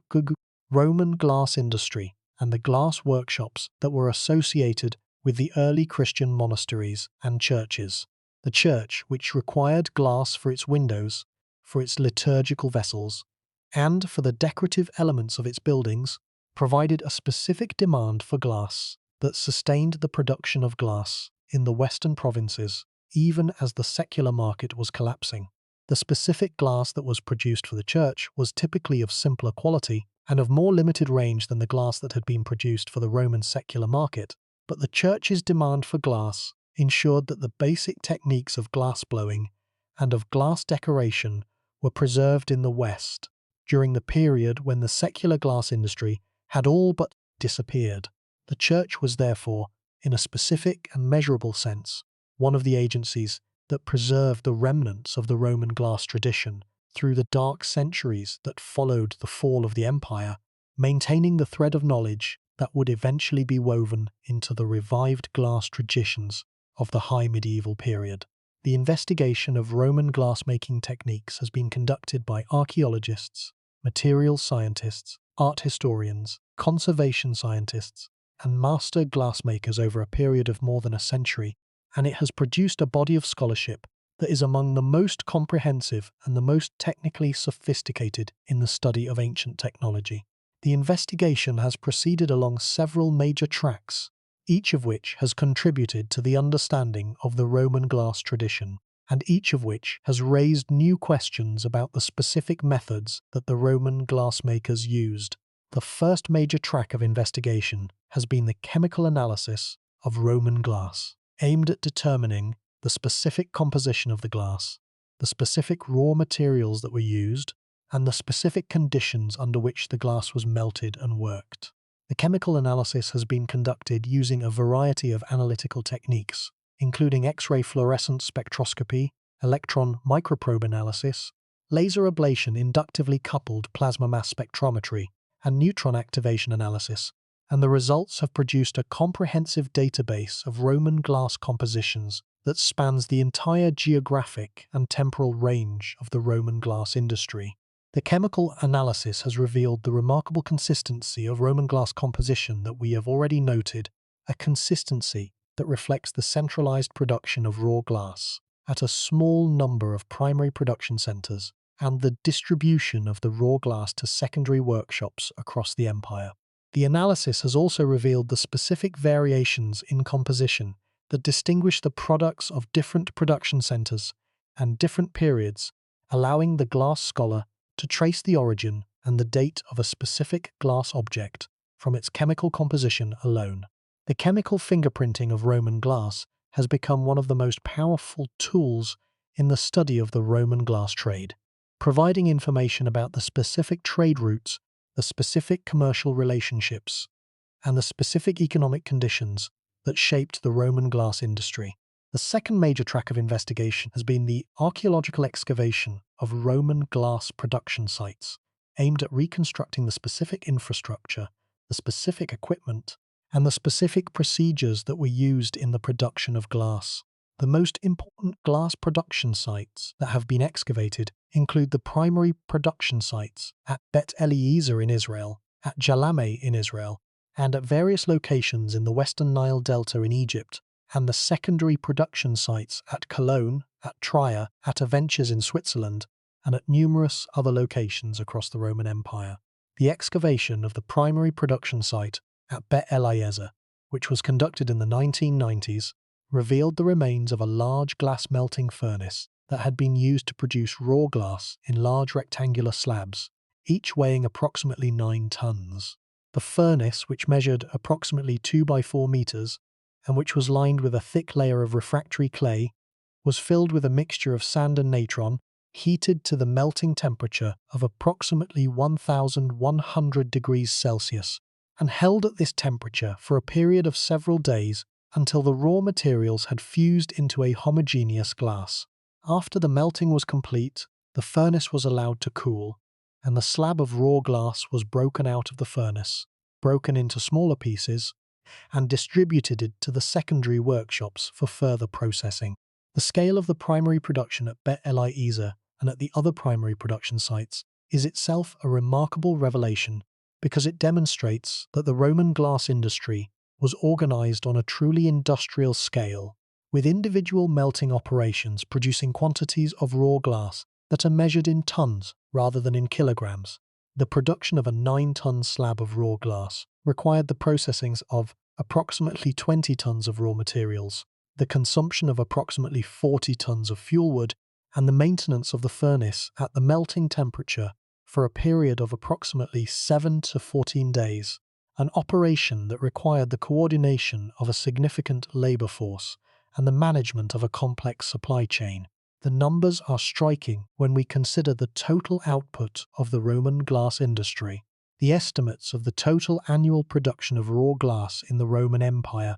based on the number and the capacity of the known primary production sites, range from several hundred to several thousand tons per year, a quantity that is sufficient to supply the millions of glass vessels that the archaeological evidence indicates were in use across the empire. The production of this quantity of raw glass required the consumption of enormous quantities of sand, of natron, and of fuel wood, and the logistical challenge of supplying these raw materials to the production centers was a significant undertaking that required the coordination of a complex network of suppliers, transporters, and processors. The third major track of investigation has been the experimental replication of Roman glass techniques aimed at testing the proposed reconstructions of the Roman methods by producing glass objects using the same materials, the same tools, and the same techniques that the Romans are believed to have used. The experimental replications have been conducted by master glassmakers who have devoted years to the study and the practice of the Roman techniques, and the results have provided invaluable information about the specific challenges and the specific skills that the Roman glassmakers would have encountered. The experimental replication of the Portland vase has been attempted by several master glassmakers, and the results have demonstrated both the feasibility of the proposed production methods and the extraordinary difficulty of the technique. The most successful replication was conducted by the British glass artist John Northwood in 1876, who spent 3 years carving a replica of the Portland vase from a 2-layered glass blank that he had produced using a combination of casting and overlay techniques. Northwood's replica demonstrated that the carving technique could produce results that were comparable to the original, but the 3 years that the carving required, compared to the relatively short time that would have been needed for the other stages of the production, highlighted the extraordinary investment of time and skill that the original Portland vase would have required. The more recent attempts to replicate the Portland vase have used different methods for the production of the two-layered blank, including the technique of dipping the hot blue glass vessel into a pot of molten white glass to apply the overlay, and the technique of blowing a white glass bubble inside a blue glass cup. Each of these methods has produced blanks that are suitable for carving, but each method has its own specific challenges and its own specific limitations, and the debate about which method the Roman glassmakers actually used continues. The experimental replication of the cage cups has been even more challenging than the replication of the Portland vase, because the cage cup technique requires the removal of glass from a thick-walled vessel to produce a delicate outer cage that is connected to the inner vessel by thin struts, a process that requires extraordinary patience, extraordinary precision, and an intimate knowledge of the specific behavior of glass under the cutting and the grinding tools. The modern attempts to replicate the cage cups have been conducted by a small number of specialist glass cutters and engravers, and the results have demonstrated that the technique is feasible, but that it requires hundreds of hours of painstaking work, with a constant risk of catastrophic failure if the glass cracks or chips during the cutting process. The fourth major track of investigation has been the study of the specific decorative techniques that the Roman glassmakers used, including the techniques of cutting, engraving, painting, gilding, trailing, and applying coloured glass to the surface of the vessel. The study of the decorative techniques has been conducted through the microscopic examination of the decorated surfaces, the chemical analysis of the decorative materials, and the experimental replication of the techniques by modern craftsmen. The mould blowing technique, which involves the blowing of glass into a mould that imparts a specific shape and a specific pattern to the surface of the vessel, was one of the most widely used decorative techniques in the Roman glass industry, and the study of the mould-blown vessels has revealed a remarkable diversity of mould designs, including figural scenes, mythological subjects, geometric patterns, and inscriptions that demonstrate the creativity and the versatility of the Roman glassmakers. The moulds themselves, which were made of clay, of stone, or of metal, have been found at several Roman glass production sites, and the study of the moulds has provided information about the specific methods that were used to produce them, and about the specific relationship between the mould maker and the glass blower. The millefiori technique, which involves the production of complex patterns by fusing together thin slices of coloured glass canes, each cane containing a specific pattern that is revealed in cross-section, was one of the most technically demanding decorative techniques in the Roman glass tradition. The production of millefiori glass required the preparation of the individual canes, each containing a specific arrangement of coloured glass rods that produced a specific pattern when the cane was sliced. The arrangement of the slices in the desired pattern and the fusing of the slices together to form a coherent surface. The specific skill that was needed to produce the canes, to slice them cleanly, and to fuse them without distorting the patterns was a specialized skill that was transmitted through the apprenticeship system, and that was lost when the system was disrupted. The fifth major track of investigation has been the study of the Roman glass trade, aimed at reconstructing the specific networks of production, distribution, and consumption that connected the glass producers to the glass consumers across the empire. The study of the glass trade has been conducted through the analysis of the distribution patterns of specific types of glass, through the chemical analysis of the glass compositions that allows the identification of the production centers, and through the study of the archaeological evidence of the trade routes and the commercial relationships that linked the different parts of the empire. The glass trade was a significant component of the Roman commercial economy, and the distribution of glass across the empire was facilitated by the Roman transportation infrastructure, including the road system,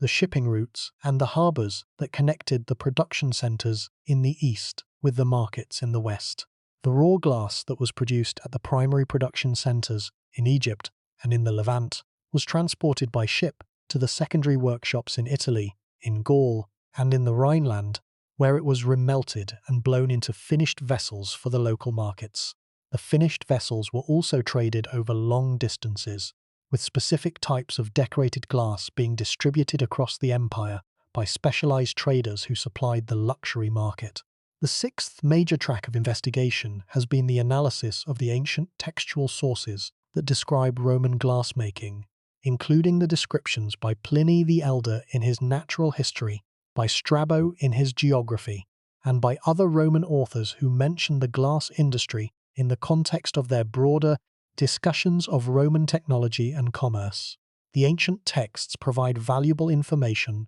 about the specific materials, the specific techniques, and the specific products of the Roman glass industry, and the study of these texts, combined with the archaeological and the scientific evidence, has produced a comprehensive picture of the Roman glass tradition. Pliny the Elder, writing in the 1st century of the Common Era, devoted several chapters of his Natural History to the description of glass and glassmaking, providing information about the raw materials, the production centers, the specific types of glass that were produced,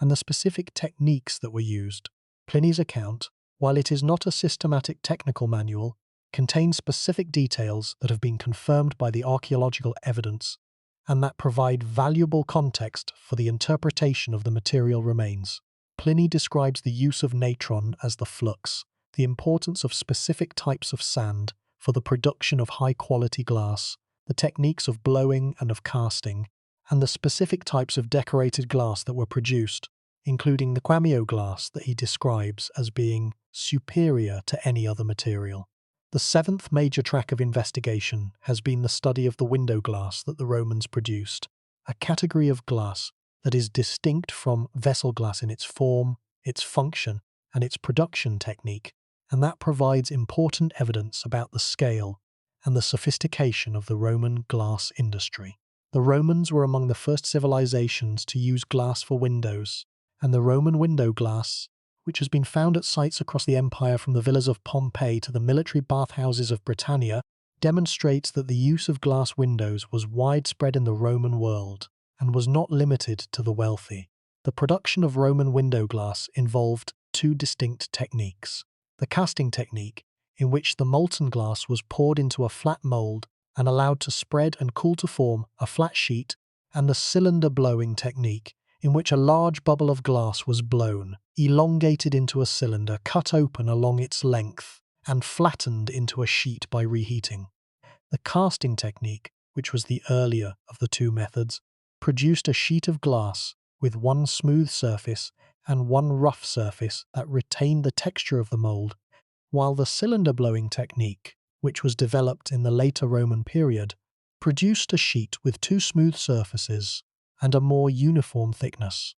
The study of the Roman window glass from Pompeii, which was preserved by the eruption of Vesuvius in 79 of the Common Era, has provided a detailed picture of the state of the window glass technology at a specific moment in the 1st century. The Pompeian window glass, which has been analyzed using optical microscopy, chemical analysis, and surface profilometry, includes examples of both the casting and the cylinder blowing techniques, and the specific characteristics of the glass, including its thickness, its surface texture, and its chemical composition, provide information about the specific production methods and the specific quality standards that were used in the Roman window glass industry. The specific thickness of the Roman window glass, which ranges from approximately 3 to 6 millimeters for the cast glass, and from approximately 2 to 4 millimeters for the cylinder-blown glass,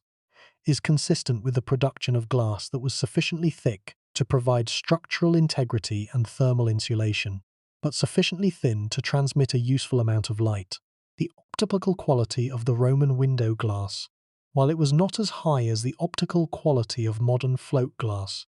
was sufficient to provide a clear view through the window, and the specific quality of the glass, including its clarity, its color, and its freedom from bubbles and striations, is evidence of the skill of the Roman glassmakers and of the quality standards that were maintained in the production process. The eighth major track of investigation has been the study of the gold glass technique, a distinctive Roman glass decoration method in which gold leaf is sandwiched between two layers of glass to produce a design that is visible through the glass and that is protected by the glass from damage and from deterioration. The gold glass technique, which was used primarily in the 3rd and the 4th centuries of the Common Era, produced a distinctive category of Roman glass objects, the gold glass medallions, that are among the most visually striking and the most informative objects in the Roman glass corpus. The gold glass medallions, which are typically circular discs of approximately 4 to 8 centimeters in diameter,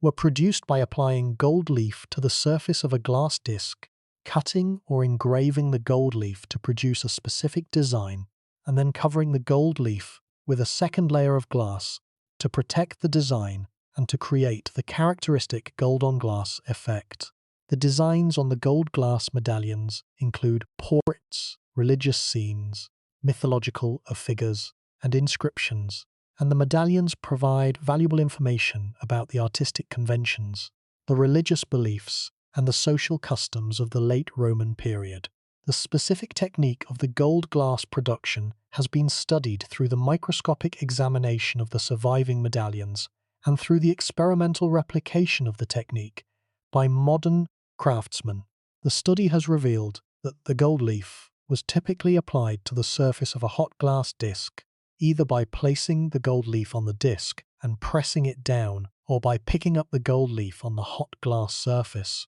and that the design was created by removing the unwanted gold leaf with a pointed tool, such as a stylus or a needle, to produce the specific pattern. The covering layer of glass was then applied by either fusing a second glass disc over the gold leaf or by applying a thick layer of molten glass to the surface. The gold glass technique demonstrates the Roman glassmakers' mastery of the specific properties of glass and of gold, and of the specific interaction between the two materials. The bonding of the gold leaf to the glass requires the management of the specific temperatures and the specific pressures that are needed to achieve adhesion without damaging the gold leaf, and the application of the covering layer requires the control of the temperature to ensure that the covering glass fuses to the base glass without displacing or distorting the gold leaf design. The specific skill that these operations require is another example of the embodied knowledge that characterizes the Roman glass tradition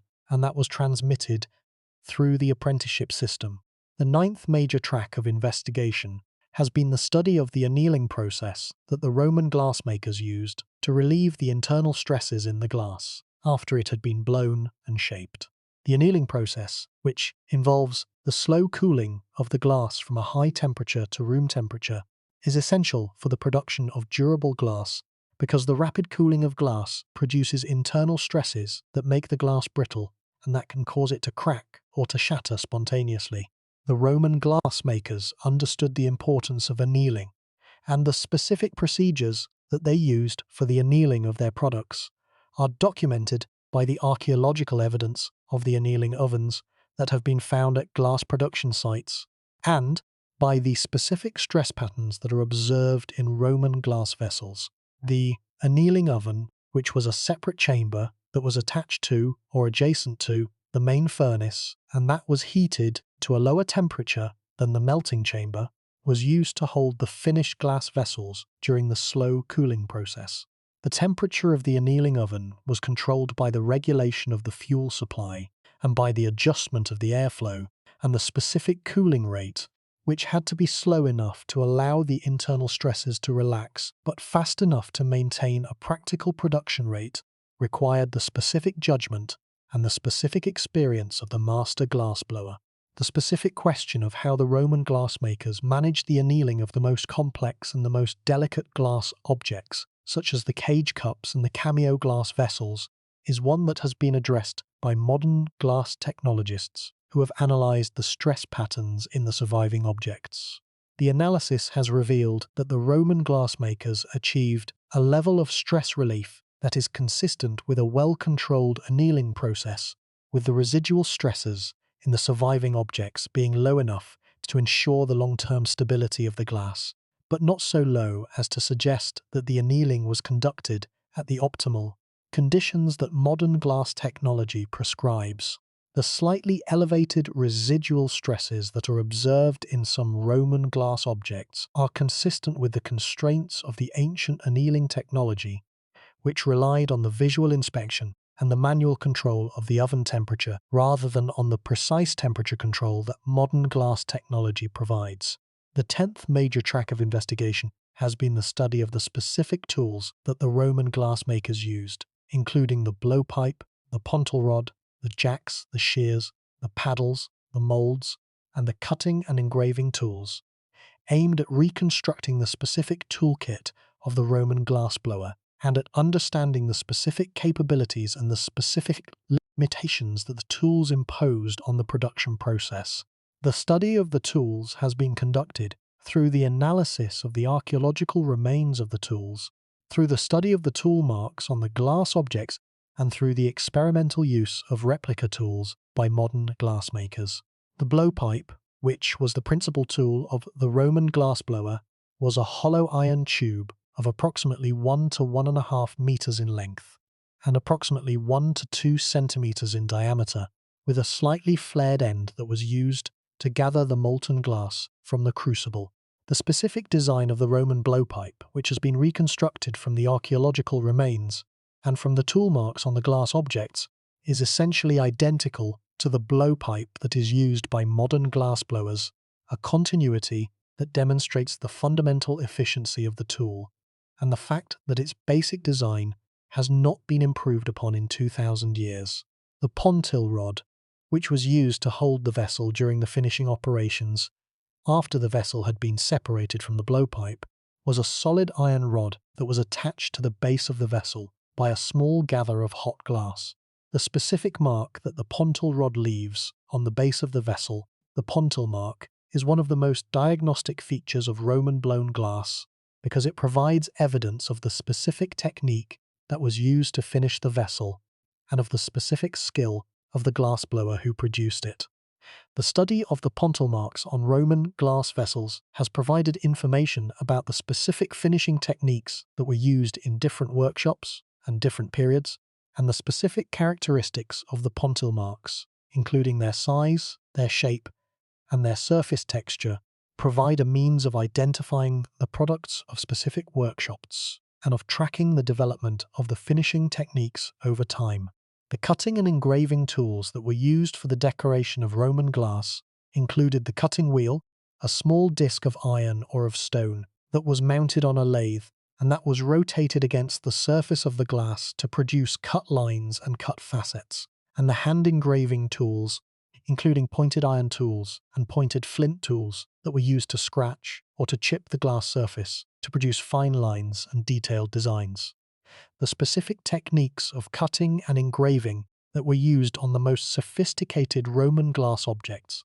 including the cameo glass and the cage cups, required the use of a range of cutting wheels of different sizes and different profiles, and the specific selection of the appropriate wheel for each stage of the cutting process was a skill that required the specific knowledge and the specific experience of the master cutter. The 11th major track of investigation has been the study of the specific glass forms that were produced by the Roman glassmakers, including the specific shapes, the specific sizes, and the specific functions of the vessels that were used in the various aspects of Roman daily life. The study of the glass forms has been conducted through the typological analysis of the glass vessels that have been recovered from Roman archaeological sites, a process that involves the classification of the vessels according to their specific shape, their specific decoration, and their specific function, and the identification of the specific types that are characteristic of specific periods, specific regions, and specific production centers. The typological analysis has revealed an extraordinary diversity of glass forms in the Roman world, with hundreds of distinct vessel types that served a wide range of functions, from the storage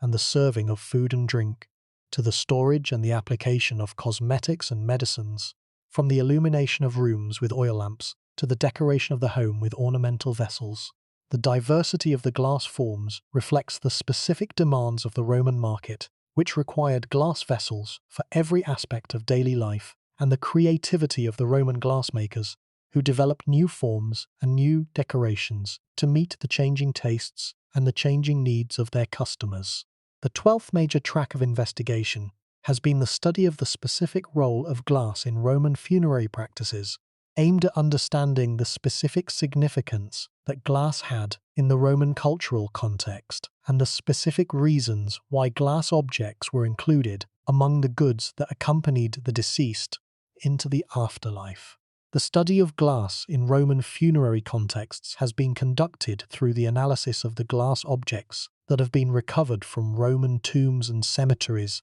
and the results have provided information about the specific types of glass that were valued by the Roman population,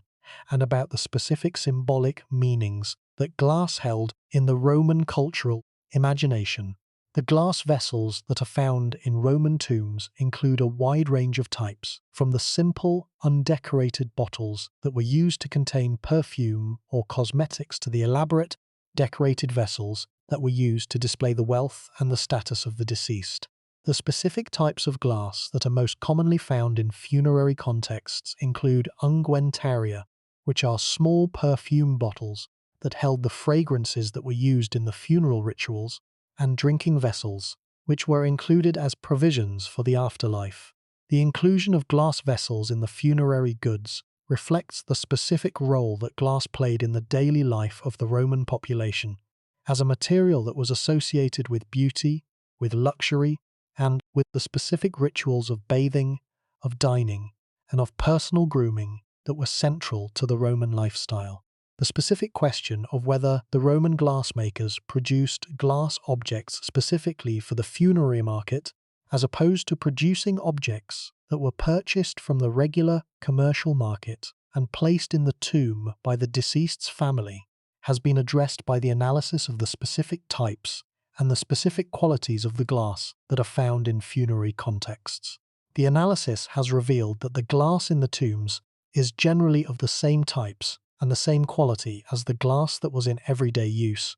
suggesting that the glass was purchased from the regular market rather than from a specialized funerary market, and that the glass in the tombs represents a sample of the glass that was in use during the lifetime of the deceased, rather than a specialized category of funerary production. The 13th major track of investigation has been the specific study of the glass from Pompeii and Herculaneum, the two Roman cities that were buried by the eruption of Vesuvius in 79 of the Common Era, and that were preserved in the volcanic ash in a state of extraordinary completeness. The glass from Pompeii and Herculaneum provides a unique snapshot of the Roman glass industry at a specific moment in time, capturing the full range of glass types, glass forms, and glass qualities that were in use in a typical Roman city in the 1st century of the Common Era. The glass from Pompeii, which has been catalogued and studied in detail by several generations of archaeologists, includes approximately 3,000 complete or nearly complete vessels, ranging from the simplest, cheapest forms to elaborate, decorated vessels of the highest quality. The specific types of glass that are represented in the Pompeian collection include blown vessels, mold-blown vessels, cast vessels, cut and engraved vessels, painted vessels, and various types of polychrome and mosaic glass. And the collection provides a comprehensive picture of the glass that was available to the consumers of a provincial Roman city in the 1st century. The specific distribution of the glass within the buildings of Pompeii provides information about the specific uses of glass in the Roman household and about the specific social contexts in which glass was consumed. The glass vessels are found in the kitchens, in the dining rooms, in the bedrooms, in the bathrooms, and in the shops of the city, and the specific types of glass that are found in each context provide information about the specific function that each vessel served. The kitchens contain the storage jars and the measuring vessels. The dining rooms contain the drinking cups, the serving bowls, and the decorative vessels. The bedrooms and the bathrooms contain the perfume bottles, the cosmetic containers, and the mirrors. The shops contain the display pieces and the stock in trade of the glass merchants. The comprehensive picture that the Pompeian glass provides of the role of glass in the Roman daily life is one of the most valuable contributions of the Pompeian archaeological record to the understanding of the Roman glass tradition. The window glass from Pompeii, which we have already discussed, provides specific evidence of the state of the window glass technology at the time of the eruption and the specific characteristics of the Pompeian window glass, including its thickness, its surface quality, and its optical properties, have been studied in detail and have provided a benchmark for the evaluation of the Roman window glass technology. The window glass was found in approximately 100 of the buildings that have been excavated at Pompeii, including both private houses and public buildings, demonstrating that the use of glass windows was widespread in the city and was not limited to the wealthiest households. The specific role of the glass merchants in the Pompeian commercial economy has been illuminated by the discovery of a glass merchant's shop on one of the principal streets of the city, containing a stock of glass vessels, a set of merchant's scales, and inscriptions that identify the owner of the shop and the specific types of glass that he sold. The discovery of the glass merchant's shop provides direct evidence of the commercial distribution of glass in the Roman city and of the specific commercial practices that were used in the glass trade. The 14th major track of investigation has been the study of the specific glass forms and the specific decorative techniques that were used in the different provinces of the Roman Empire, aimed at identifying the specific regional traditions that developed within the framework of the broader Roman glass industry, and at understanding the specific economic and cultural factors that produced the regional variations. The study of the provincial glass traditions has revealed a complex pattern of regional specialization and regional innovation within the broader framework of the Roman glass industry, with specific provinces developing specific forms and specific techniques that reflected the specific tastes and the specific needs of the local markets. The Rhineland glass tradition, which was centered in the cities of Cologne and Trier, and which flourished from the 1st through the 4th centuries of the Common Era, was one of the most productive and the most innovative of the provincial glass traditions. The Rhineland glassmakers developed specific forms, including the Schlangenfaden glass, or snake thread glass, which is decorated with trails of applied glass that resemble coiled snakes, and the Nupenbecher, or drop beaker, which is decorated with applied drops or blobs of glass. The Rhineland glass tradition also produced some of the finest cut and engraved glass of the Roman world, including vessels with figural scenes and with inscriptions that demonstrate the extraordinary skill of the Rhineland glass cutters. The Syrian glass tradition, which was one of the oldest and the most influential in the Roman world, produced a distinctive range of forms and decorations that reflected the specific artistic traditions and the specific commercial networks of the Eastern Mediterranean. The Syrian glassmakers were particularly skilled in the production of mold-blown glass,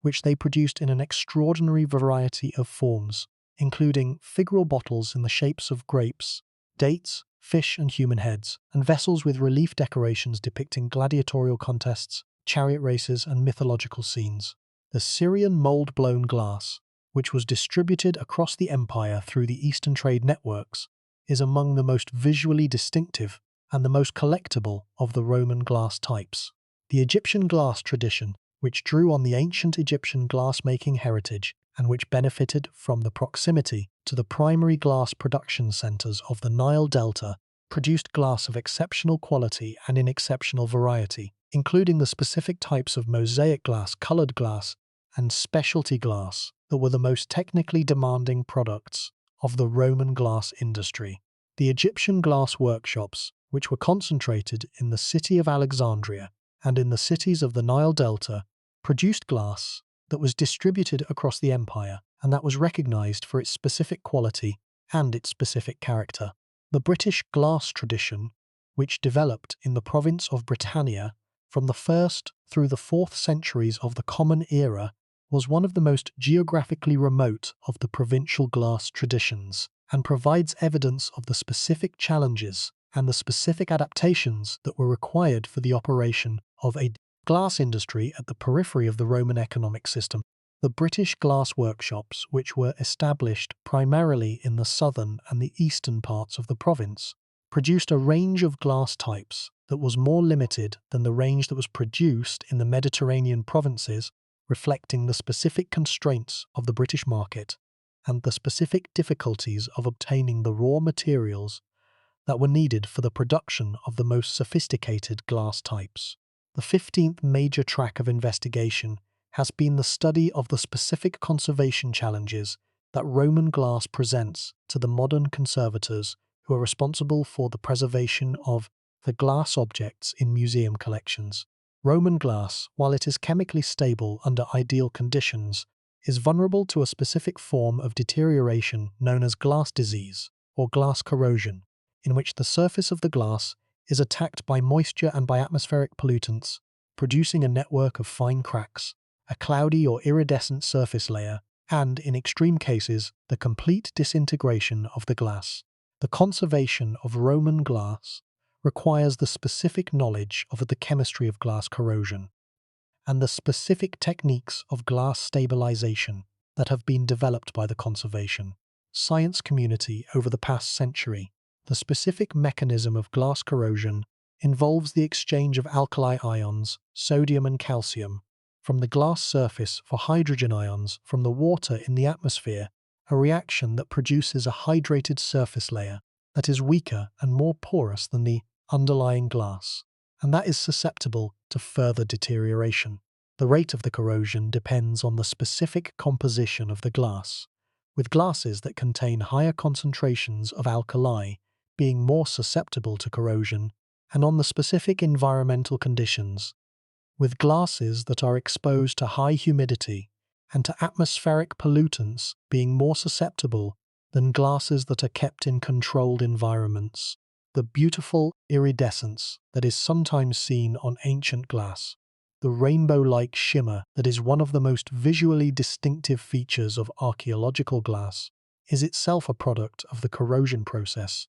produced by the thin film interference of light in the layered corrosion products on the glass surface. The iridescence, while it is beautiful, is a sign of deterioration, and the conservator's task is to stabilize the glass to prevent further deterioration while preserving the aesthetic character of the object, including the iridescence that is an integral part of the object's visual identity. The specific conservation techniques that are used for the treatment of corroded Roman glass include the consolidation of the surface layers with adhesives, the cleaning of the surface with solvents and with mechanical tools, the stabilization of the glass in a controlled environment with regulated humidity and temperature, and the repair of broken or fragmented vessels using adhesives and, in some cases, replacement materials that are designed to be reversible and that are distinguishable from the original glass. The development of these conservation techniques has been one of the most important contributions of the conservation science community to the preservation of the Roman glass heritage. The specific question of how the Roman glass objects should be stored and displayed in museum environments has been addressed by conservation scientists who have studied the specific environmental conditions that are needed to prevent further deterioration. The recommendations include the maintenance of a relative humidity of approximately 40 to 50%, the exclusion of atmospheric pollutants, the avoidance of temperature fluctuations, and the use of display cases and storage containers that are made from materials that do not release corrosive gases. The implementation of these recommendations in the museums and the storage facilities that house the Roman glass collections has significantly reduced the rate of deterioration and has ensured the long-term preservation of the objects. The broader significance of the conservation of Roman glass for the study of ancient technology is that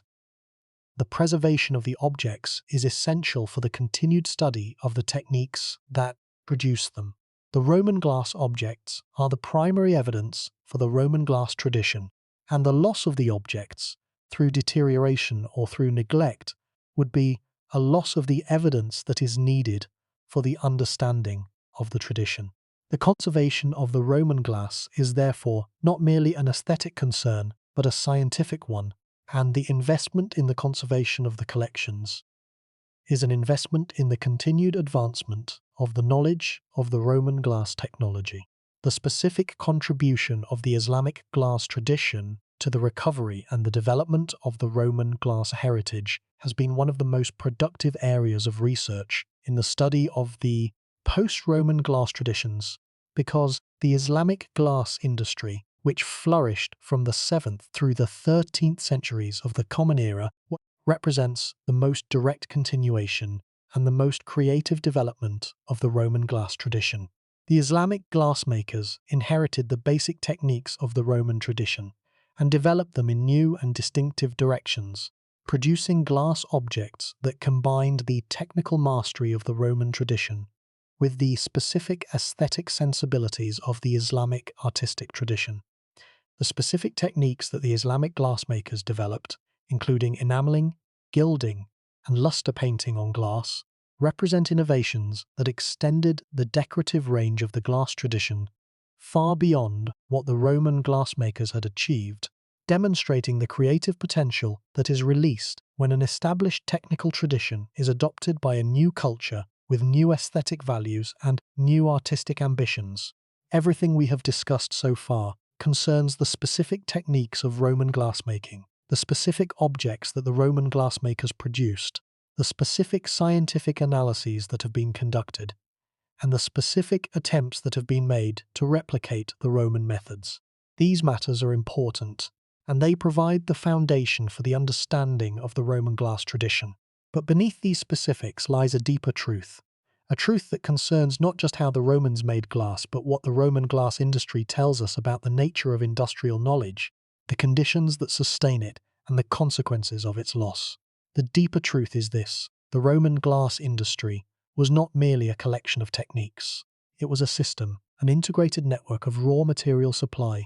of primary production, of secondary manufacturing, of distribution, of marketing, and of consumption that functioned as a coherent whole, and that produced its extraordinary output through the coordinated operation of all of its components. The loss of the Roman glass industry was not the loss of a set of recipes or a set of tools. It was the loss of a system, and the loss of the system meant that the individual techniques, even those that were remembered and that were practiced in the post-Roman period, could not produce the same results because they were no longer supported by the infrastructure, the supply chains, and the institutional structures that the system had provided. This is not science fiction. This is a fundamental insight into the nature of industrial knowledge, an insight that is as relevant to the modern world as it is to the ancient one. The modern manufacturing industries, like the Roman glass industry, are systems that depend on the coordinated operation of multiple components,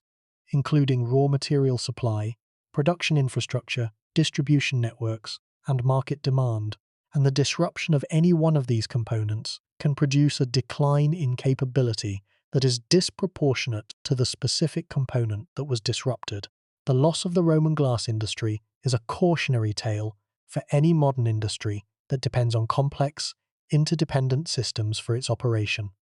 Something is wrong with our assumption that the loss of the Roman glass industry was a simple process of knowledge forgetting, of craftsmen dying without passing on their skills. The reality is more complex and more instructive. The loss was a systemic failure, a breakdown of the economic, institutional, and social conditions that had sustained the industry, and the specific mechanisms of the failure are worth examining in detail, because they illuminate the specific vulnerabilities of complex industrial systems. The first mechanism of the failure was the disruption of the raw material supply. The production of Roman quality glass required specific raw materials,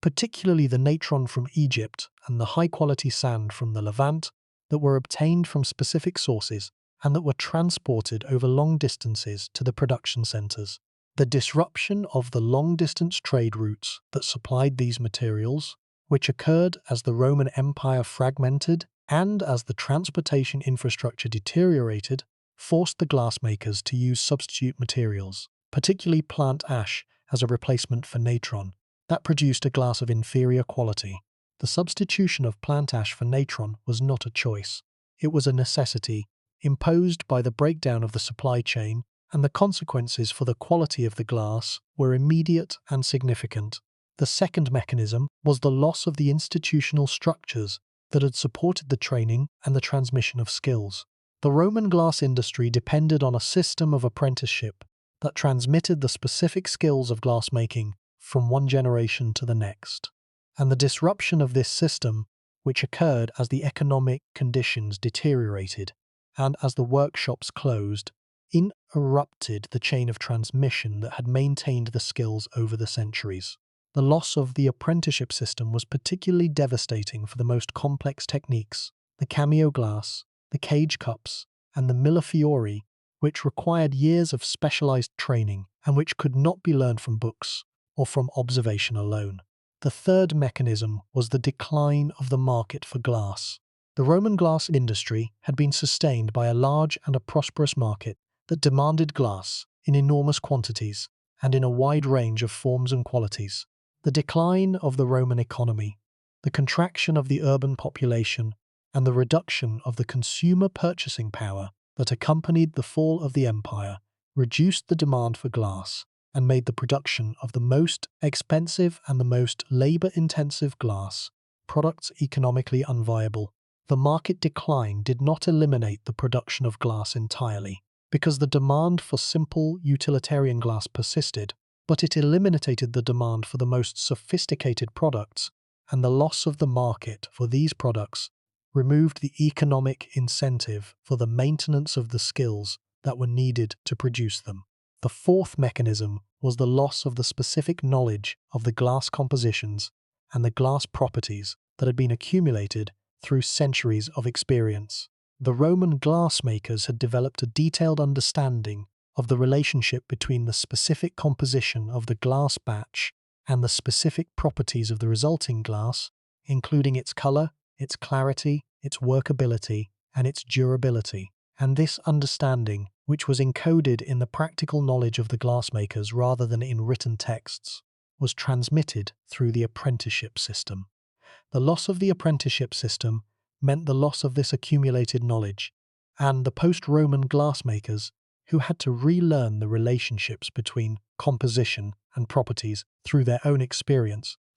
started from a lower level of understanding than the Roman glassmakers had achieved. Let that sink in. The Roman glass industry was not merely a set of techniques. It was a system, an integrated network of material supply, production, distribution, and knowledge transmission that produced its extraordinary output through the coordinated operation of all its components. The loss of the industry was the loss of the system, not merely the loss of specific skills, and the restoration of the industry would have required the restoration of the entire system, not merely the rediscovery of the individual techniques. The systemic nature of the loss explains why the recovery of the glass industry was so slow and so incomplete, because the restoration of a complex system is far more difficult than the rediscovery of individual techniques. The comparison between the Roman glass industry and the modern glass industry provides a perspective that illuminates both the ancient achievement and the modern situation. The modern glass industry, which produces glass in quantities and in forms that dwarf the output of the Roman industry, is also a complex system that depends on the coordinated operation of multiple components, and the disruption of any one of these components could produce a decline in capability that is comparable to the decline that occurred in the Roman period. The modern glass industry is protected from this risk by the specific features of the modern economic and institutional system, including the written documentation of technical knowledge, the formal education of glass technologists, the diversification of raw material sources, and the global scope of the distribution networks. But these protections are not absolute, and the Roman experience demonstrates that even a highly developed industrial system can decline if the conditions that sustain it are disrupted. Let that sink in once more. The Roman glass industry, at its peak, was one of the most sophisticated manufacturing traditions in the ancient world. It produced glass in quantities that supplied an empire of 60 million people. It produced glass in forms that ranged from the utilitarian to the breathtaking. It produced glass so efficiently that a common labourer could afford to drink from a glass vessel, and it was all but destroyed by the disruption of the economic, institutional, and social conditions that had sustained it. The lesson is clear. Industrial knowledge is not self-sustaining. It requires specific conditions for its maintenance and its transmission, and the disruption of these conditions can produce a loss of capability that is difficult and in some cases impossible to reverse. The specific question of what the Roman glassmakers understood about the physical and chemical properties of glass, as opposed to what they could do with glass through practical experience, is one that has been explored by historians of science who have examined the ancient texts for evidence of a theoretical understanding of the nature of glass. The examination has revealed that the Roman understanding of glass was primarily practical rather than theoretical, that the glassmakers knew what to do to produce specific results, but did not necessarily understand the underlying physics and chemistry that explained why those results occurred. Pliny the Elder, who provides the most detailed ancient account of glass and glassmaking, describes the properties and the production of glass in terms that are observational rather than theoretical, noting that specific materials produce specific results without explaining the causal mechanisms that produce those results. Pliny describes the role of natron as a substance that aids in the melting of the sand, but he does not explain the chemical mechanism by which the sodium oxide in the natron lowers the melting temperature of the silica. Pliny describes the role of specific metallic oxides in the production of specific colors, but he does not explain the optical mechanism by which the metallic ions absorb and transmit specific wavelengths of light. The Roman glassmakers' practical mastery of glass, despite the absence of a theoretical understanding, illustrates a pattern that is common in the history of technology. The development of practical expertise that precedes and is independent of the theoretical understanding that would eventually explain it. The Roman glassmakers, like the Roman concrete makers and the Roman road builders, developed their expertise through centuries of practical experience, through the accumulation of observations and the refinement of procedures, through trial and error, and through the transmission of this accumulated knowledge through the apprenticeship system. The practical expertise that they developed was sufficient to produce results of extraordinary quality and of extraordinary consistency, and the absence of a theoretical understanding did not prevent them from achieving a level of mastery that has been recognized as one of the highest in the history of glass technology. The relationship between practical expertise and theoretical understanding in the Roman glass tradition is relevant to the broader question of the role of science in the development of technology. The modern assumption that technological progress is driven by scientific understanding, that the understanding of the underlying principles is a prerequisite for the development of practical techniques, is contradicted by the Roman glass example, which demonstrates that extraordinary practical results can be achieved through the accumulation of empirical knowledge, without the support of theoretical understanding. The lesson is that practical expertise and theoretical understanding are complementary but independent forms of knowledge,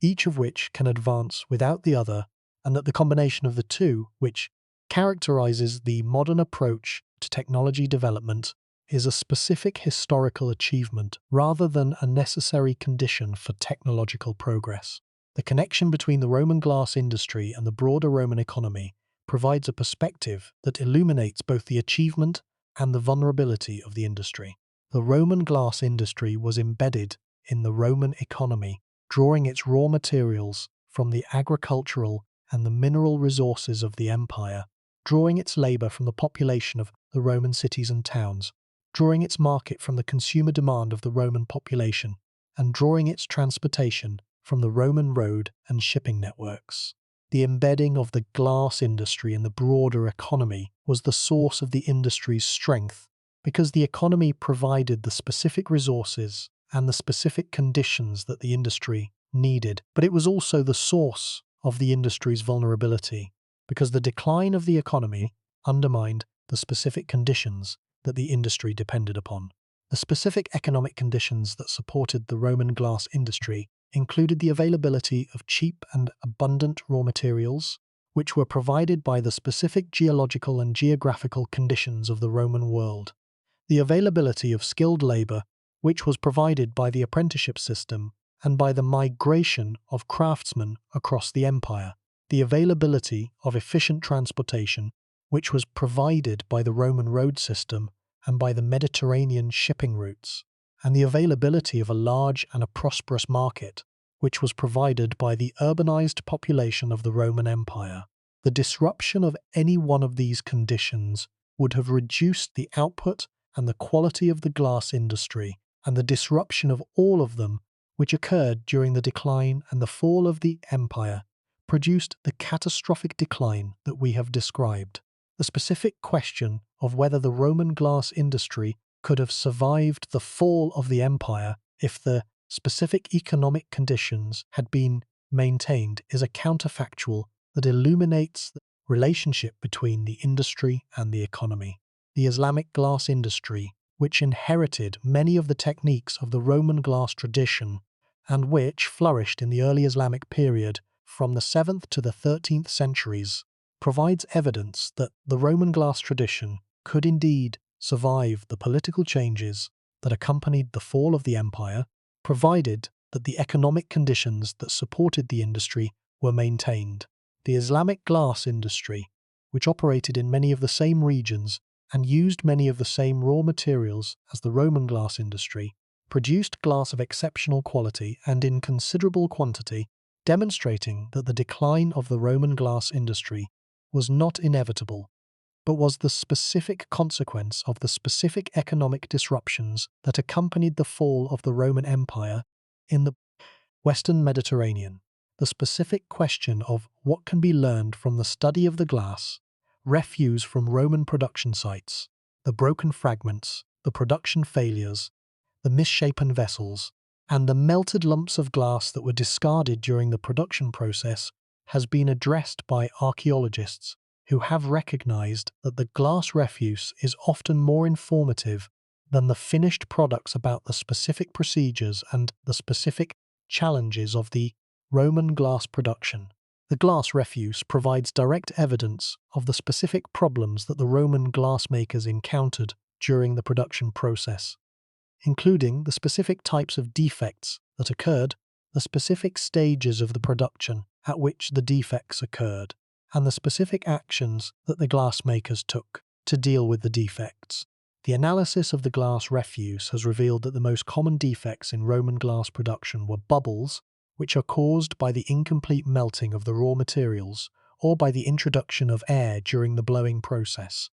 stria, which are caused by the incomplete mixing of the glass components, and devaterification, which is caused by the slow cooling of the glass in the furnace. The specific frequency and the specific character of these defects provide information about the specific conditions of the production, including the specific temperature, the specific duration, and the specific atmosphere of the furnace, and about the specific skill of the glassmakers in managing these conditions. The glass refuse also provides evidence of the specific range of products that were being produced at each workshop, because the fragments of the discarded vessels can be identified by their specific shapes, their specific decorations, and their specific glass compositions, allowing the reconstruction of the specific product range that the workshop was producing. The comparison of the product ranges of different workshops has revealed the specific specialization patterns of the Roman glass industry,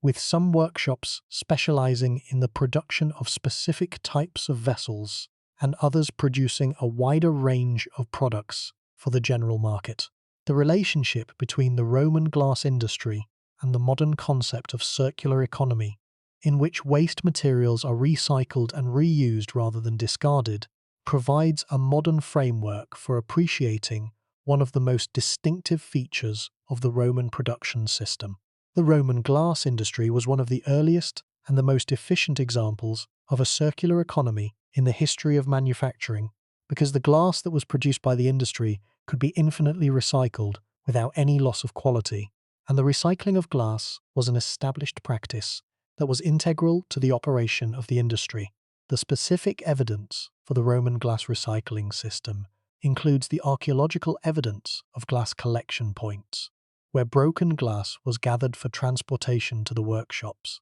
the evidence of cullet in the raw materials at the secondary workshops, and the literary evidence of the ancient authors who describe the collection and the reuse of broken glass. The Roman glass recycling system demonstrates that the concept of recycling is not a modern invention, but an ancient practice that was developed in response to the specific economic conditions of the Roman world, where the cost of raw materials and the cost of energy made the recycling of glass an economically rational activity. The circular economy of the Roman glass industry has parallels in the modern glass recycling industry, which collects and processes millions of tons of glass per year, converting the waste glass back into raw material for the production of new glass products. The modern glass recycling industry, like the Roman glass recycling industry, is driven by the economic incentive to reduce the cost of raw materials and the cost of energy and the specific procedures of the modern recycling process. While they are more mechanized and more efficient than the Roman procedures, are based on the same fundamental principle, that glass is a material that can be infinitely recycled without loss of quality. The concept of sustainability, which has become one of the central concerns of the modern environmental movement, is one that the Roman glass industry anticipated in its practice of recycling and of resource conservation. The Roman glass industry, which operated within the specific constraints of the ancient economy, developed practices of recycling and of resource efficiency that minimized the environmental impact of the production process and that maximized the utilization of the available resources. The specific practices of the Roman glass industry, while they were motivated by economic rather than by environmental considerations, produced results that are consistent with the modern principles of sustainable manufacturing, and the Roman example provides a historical precedent for the modern effort to develop manufacturing systems that are both economically efficient and environmentally sustainable. The broader lesson of the Roman glass industry for the modern world is the lesson that industrial knowledge is a precious and a fragile resource that requires specific conditions for its maintenance and its transmission. The Roman glass industry demonstrates that a sophisticated manufacturing tradition can be developed and sustained over a period of many centuries, producing objects of extraordinary quality and in extraordinary quantity, and that the same tradition can be lost within a few generations when the conditions that sustain it are disrupted. The lesson is as relevant to the modern world as it was to the ancient one, because the modern manufacturing industries, like the Roman glass industry, depend on specific conditions, including the supply of raw materials, the availability of skilled labor, the maintenance of the production infrastructure,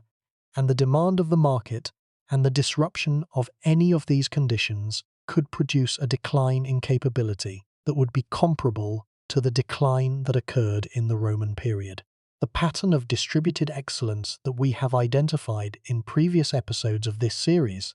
is once again demonstrated by the Roman glass industry, which shows that the ancient world was capable of extraordinary achievements in specific domains of manufacturing technology. The Roman glass industry, like the Roman concrete industry, the Indian metallurgical industry, and the Chinese ceramic industry,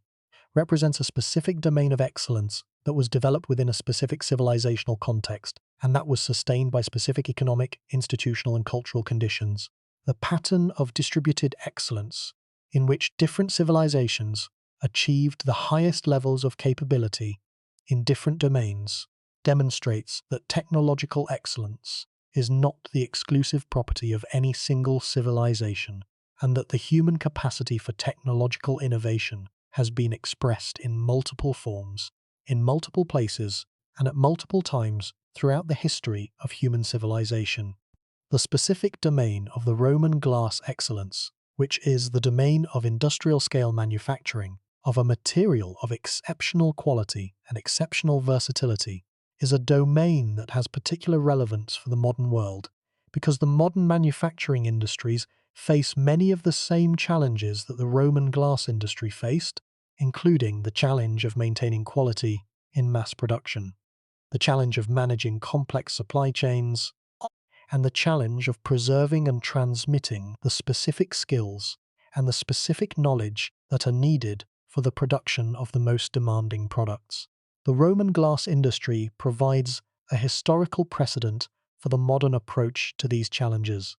and the specific solutions that the Roman glassmakers developed, including the division between primary and secondary production, the standardization of raw materials, the apprenticeship system for the transmission of skills, and the recycling of waste materials, are solutions that have been adopted in modified forms by the modern manufacturing industries. The broader lesson of the Roman glass industry for the study of ancient technology is the lesson that the most impressive achievements of the ancient world were not isolated innovations, but the products of complex systems that integrated multiple components into a coherent and a productive whole. The Roman glass industry was not merely a collection of techniques. It was a system, and the study of the system, in all its complexity and in all its interdependence, is essential for the understanding of the specific achievements that the system produced, and of the specific conditions that were needed for those achievements to be realized. The question of what the study of Roman glass reveals about the broader Roman attitude toward technology and toward innovation provides a final perspective on the significance of the Roman glass tradition. The Roman glass industry demonstrates that the Romans were capable of extraordinary technological innovation, of the development and the deployment of manufacturing systems that were among the most sophisticated and the most productive in the ancient world, and of the maintenance of these systems over a period of many centuries. The specific innovations of the Roman glass industry, including the invention and the diffusion of glass blowing, the development of the primary-secondary production system, the achievement of industrial-scale production,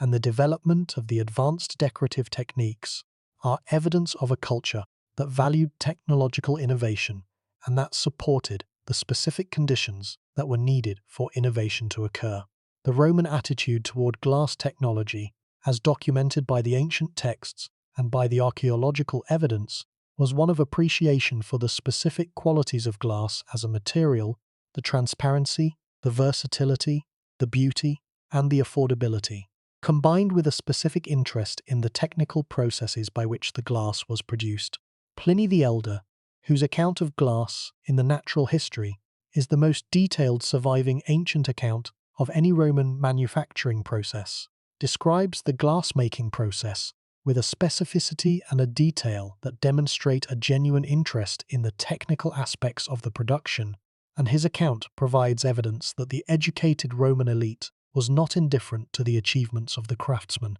who produced the material goods of the Roman world. The specific comparison between the Roman attitude toward glass technology and the Roman attitude toward other technologies, including concrete, metalworking, and agriculture, reveals a consistent pattern of practical innovation combined with a limited theoretical understanding. The Romans were extraordinary innovators in the practical domain, developing manufacturing systems and specific techniques that were among the most sophisticated in the ancient world, but they did not develop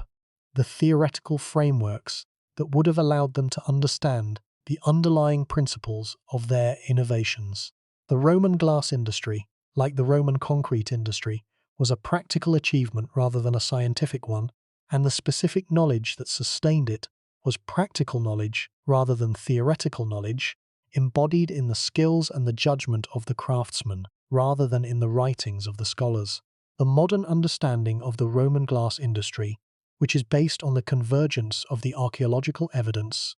the scientific analysis, and the experimental replication, is one of the most comprehensive understandings of any ancient manufacturing tradition, and the study of the Roman glass industry has become one of the most active and the most productive fields in the archaeology of ancient technology. The specific insights that the study has produced about the specific techniques, the specific materials, the specific organization, and the specific economics of the Roman glass production have transformed the understanding of the Roman technological achievement and have demonstrated that the Roman glass industry was one of the most sophisticated and the most productive manufacturing traditions in the history of human civilization. The specific question of what the archaeological record tells us about the social status of the Roman glassmakers provides additional insight into the cultural context of the industry. The Roman glassmakers, like other Roman craftsmen, were typically of modest social status, drawn from the freedman class and from the lower orders of the free population. The specific evidence for the social status of the glassmakers includes the funerary inscriptions that identify individuals as glassmakers and that provide information about their social status and their family relationships, and the evidence of the workshops that indicate the specific scale and the specific character of the glass production in different parts of the empire. The funerary inscriptions of Roman glassmakers, which have been found at several locations across the empire, provide the most direct evidence of the individuals who practiced the craft and of the specific terms that were used to describe their occupation. The inscriptions use the Latin terms vitrarius and opifex artis vitrii to describe the glassmaker, terms that indicate a specific occupational identity that was recognized within the Roman social and economic system. The inscriptions provide evidence that the glassmaking occupation was hereditary in some families, with sons following their fathers into the trade, and that the specific skills of the craft were valued and recognized within the community. The modest social status of the Roman glassmakers, combined with the extraordinary quality of their products, illustrates one of the central paradoxes of the Roman technological tradition: the disparity between the social standing of the craftsmen and the sophistication of their craft. The Roman literary tradition, which was produced by and for the educated elite, rarely mentions the craftsmen who produced the material goods of the Roman world, and the specific techniques and the specific innovations of the craftsmen are not documented in the literary record. The silence of the literary record about the specific achievements of the craftsmen is itself a form of knowledge loss, because the written documentation that could have preserved the specific details of the craft techniques was never produced, and the loss of the oral tradition that preserved these details was therefore irreversible. What does the story of Roman glassmaking mean for our understanding of the relationship between technology and civilization, between industrial capability and economic prosperity, and between the preservation and the loss of knowledge? The first implication is a recognition that industrial capability is as much a product of economic and institutional conditions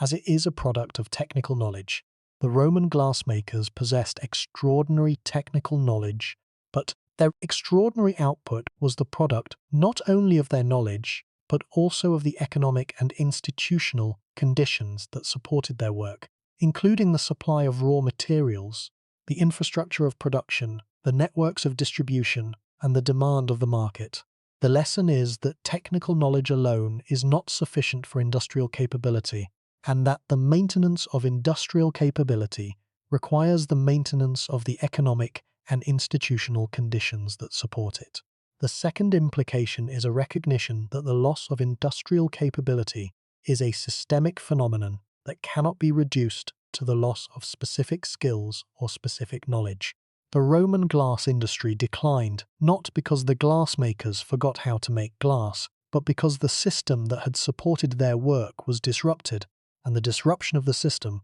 made it impossible to maintain the level of production and the level of quality that had characterized the industry at its peak. The systemic nature of the decline means that the recovery of the industry requires the restoration of the entire system, not merely the rediscovery of the individual techniques. And the difficulty of restoring a complex system explains why the recovery of the glass industry was so slow and so incomplete. There is a pause worth taking here. Consider the Roman glassblower working at his furnace in a Syrian workshop in the 2nd century of the Common Era, blowing glass with a speed and a precision that would impress any modern craftsman. He is part of a system, a network of suppliers and producers and distributors and consumers that extends across the entire Mediterranean world, and his extraordinary skill is supported by this system, which provides him with the raw materials, the tools, the fuel, the market, and the apprentices that he needs to practice his craft. He does not think of himself as part of a system. He thinks of himself as a craftsman, a man who works with his hands and his breath to produce objects of beauty and of utility from the shapeless blob of molten glass on the end of his blowpipe. But the system is there, invisible and indispensable, and when the system fails, his skill, however extraordinary, will not be enough to sustain the tradition that he has inherited. The third implication is a recognition that the recovery of lost industrial knowledge is one of the most challenging tasks in the archaeology of technology, because the recovery requires not only the identification of the specific techniques that were used, but also the reconstruction of the specific conditions, the materials, the tools, the equipment, the skills, and the institutional structures that were needed to execute those techniques. The experimental replications that modern glassmakers have conducted have demonstrated that the Roman techniques are feasible, that they can produce results that are comparable to the Roman originals. But the replications have also demonstrated that the techniques require specific skills and specific knowledge that are not easily acquired, and that must be developed through years of practice and experimentation. The fourth implication concerns the modern vulnerability of industrial knowledge. The modern world, like the Roman world, depends on complex industrial systems that produce the materials, the products, and the services that sustain modern civilization. These systems, like the Roman glass system, depend on specific conditions for their operation, including the supply of raw materials, the availability of skilled labor, the maintenance of the production infrastructure,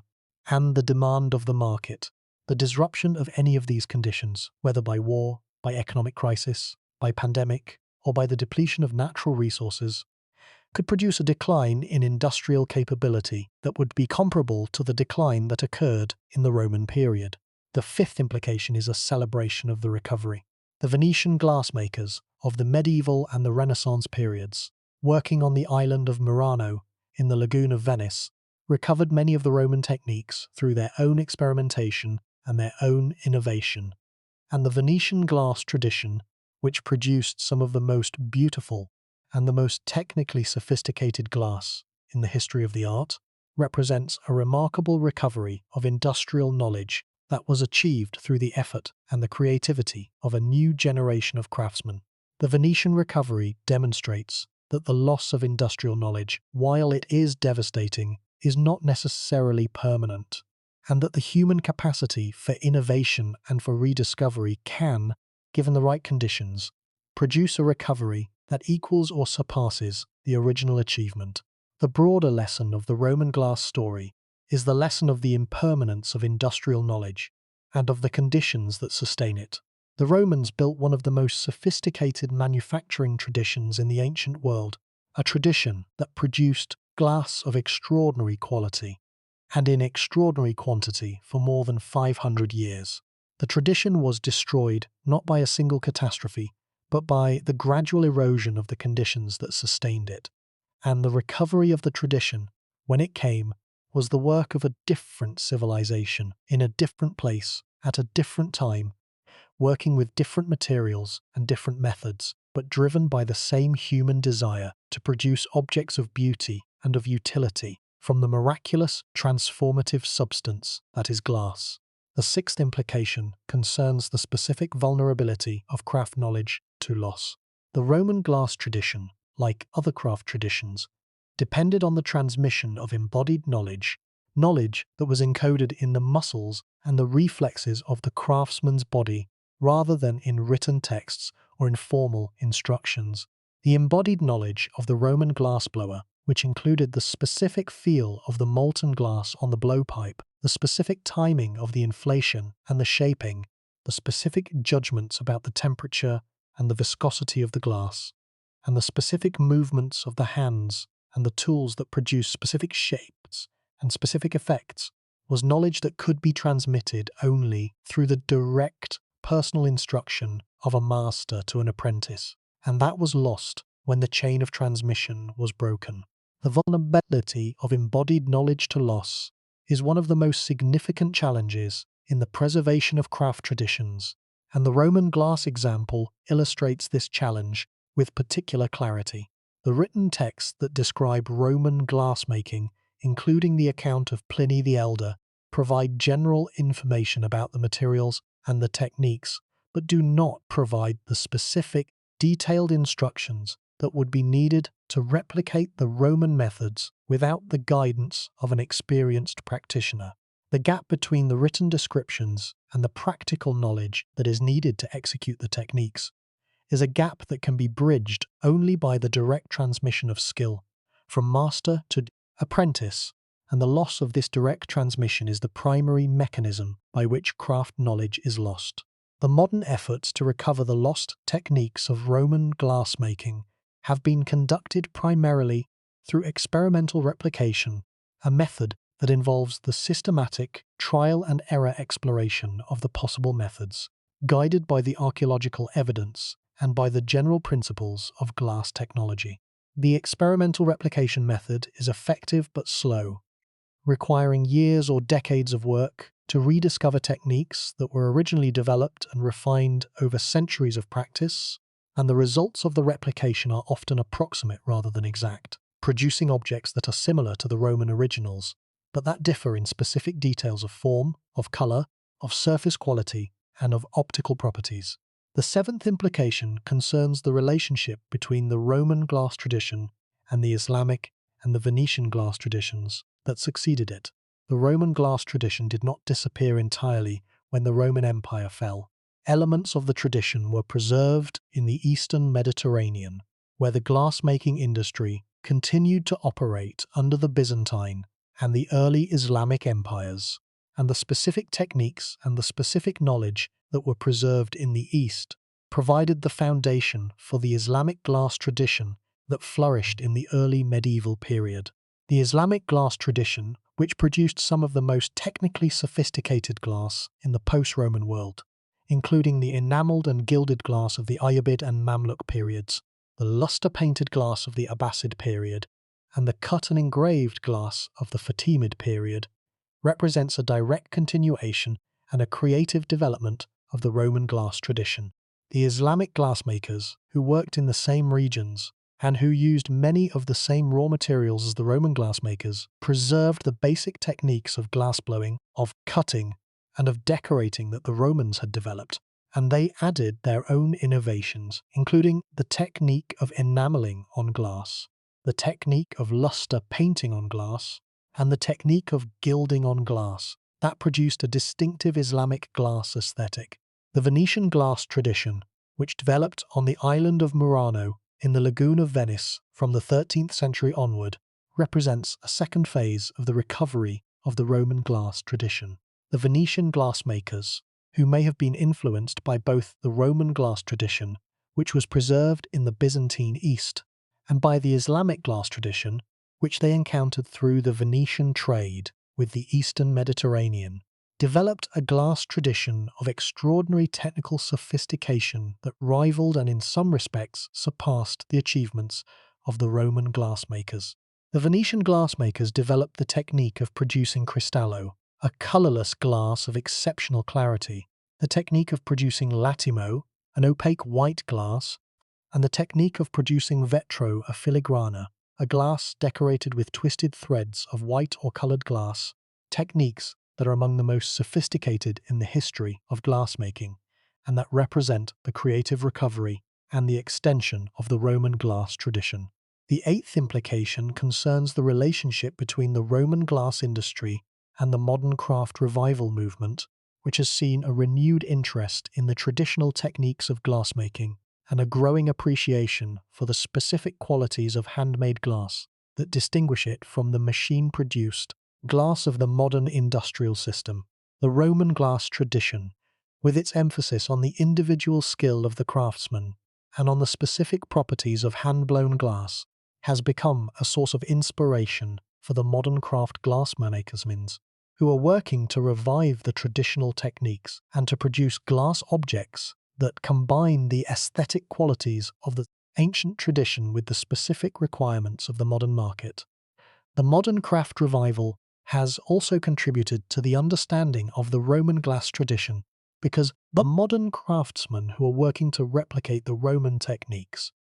have encountered the same specific challenges that the Roman glassmakers faced, and their experiences have provided practical insights into the specific difficulties and the specific solutions that characterize the Roman glass production. The feedback between the academic study of the Roman glass tradition and the practical experience of the modern craftsman has produced a dialogue that has enriched both the scholarly understanding and the practical knowledge of the Roman glass techniques. The ninth implication of the Roman glass story concerns the specific question of what has been lost and what can never be recovered. The specific techniques of the cage cups, the specific procedures of the cameo glass, and the specific conditions that produce the dichroic glass of the Lycurgus Cup are techniques and conditions that may never be fully recovered because the specific knowledge that was needed to produce them was embodied in the craftsman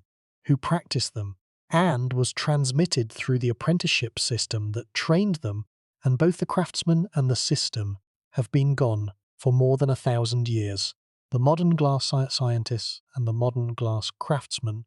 who have studied the Roman masterwork have made extraordinary progress in understanding the specific techniques that were used, and the experimental replications that they have conducted have demonstrated that the techniques are feasible and that they can produce results that are close to the Roman originals. But the replications are not exact. They are approximations, interpretations, reconstructions that capture the general character of the Roman techniques without reproducing the specific details, the specific refinements, and the specific judgments that characterize the work of the Roman masters. The gap between the replications and the originals is a measure of the knowledge that has been lost, a measure that is small in some cases and large in others, but that is present in every case, a permanent deficit in the human knowledge of glass that can be narrowed, but that may never be fully closed. The recognition that some knowledge is permanently beyond recovery is one of the most humbling insights of the study of ancient technology. The modern world, which possesses scientific instruments and analytical techniques that the Romans could not have imagined, has been unable to fully recover the specific knowledge that an anonymous Roman craftsman possessed, knowledge that was encoded in his muscles and his reflexes, in his intuitive understanding of the specific behavior of the glass under his hands, in the specific judgments that he made, moment by moment, as he shaped the molten glass into the objects that we still admire today. The knowledge was his, and it died with him, and no amount of modern analysis can fully bring it back. The glass of the Roman world lies in the museums and the storage rooms of the archaeological services, in the vitrines of the great collections, and in the drawers of the provincial storehouses, thousands upon thousands of objects that range from the fragment of a common bottle to the intact splendor of the Portland vase. The objects are beautiful, many of them, with the particular beauty of glass, the beauty of light captured in a solid form, of color suspended in transparency, of shape given to a substance that has no shape of its own. The objects are also fragile, as all glass is fragile, vulnerable to the shock and the impact that can shatter in an instant what the glass blower created in minutes and what the centuries have preserved. The fragility of glass is a metaphor for the fragility of the knowledge that produced it. The Roman glass industry, which was one of the most sophisticated manufacturing traditions in the ancient world, was as fragile as the glass it produced, vulnerable to the shocks of economic disruption, of institutional collapse, and of the slow erosion of the conditions that sustained it. The industry shattered, not all at once but gradually, over the course of centuries, and the pieces of the shattered industry, the techniques, the recipes, the skills, the institutional knowledge, scattered across the centuries and the cultures of the post-Roman world, to be gathered up, slowly and incompletely,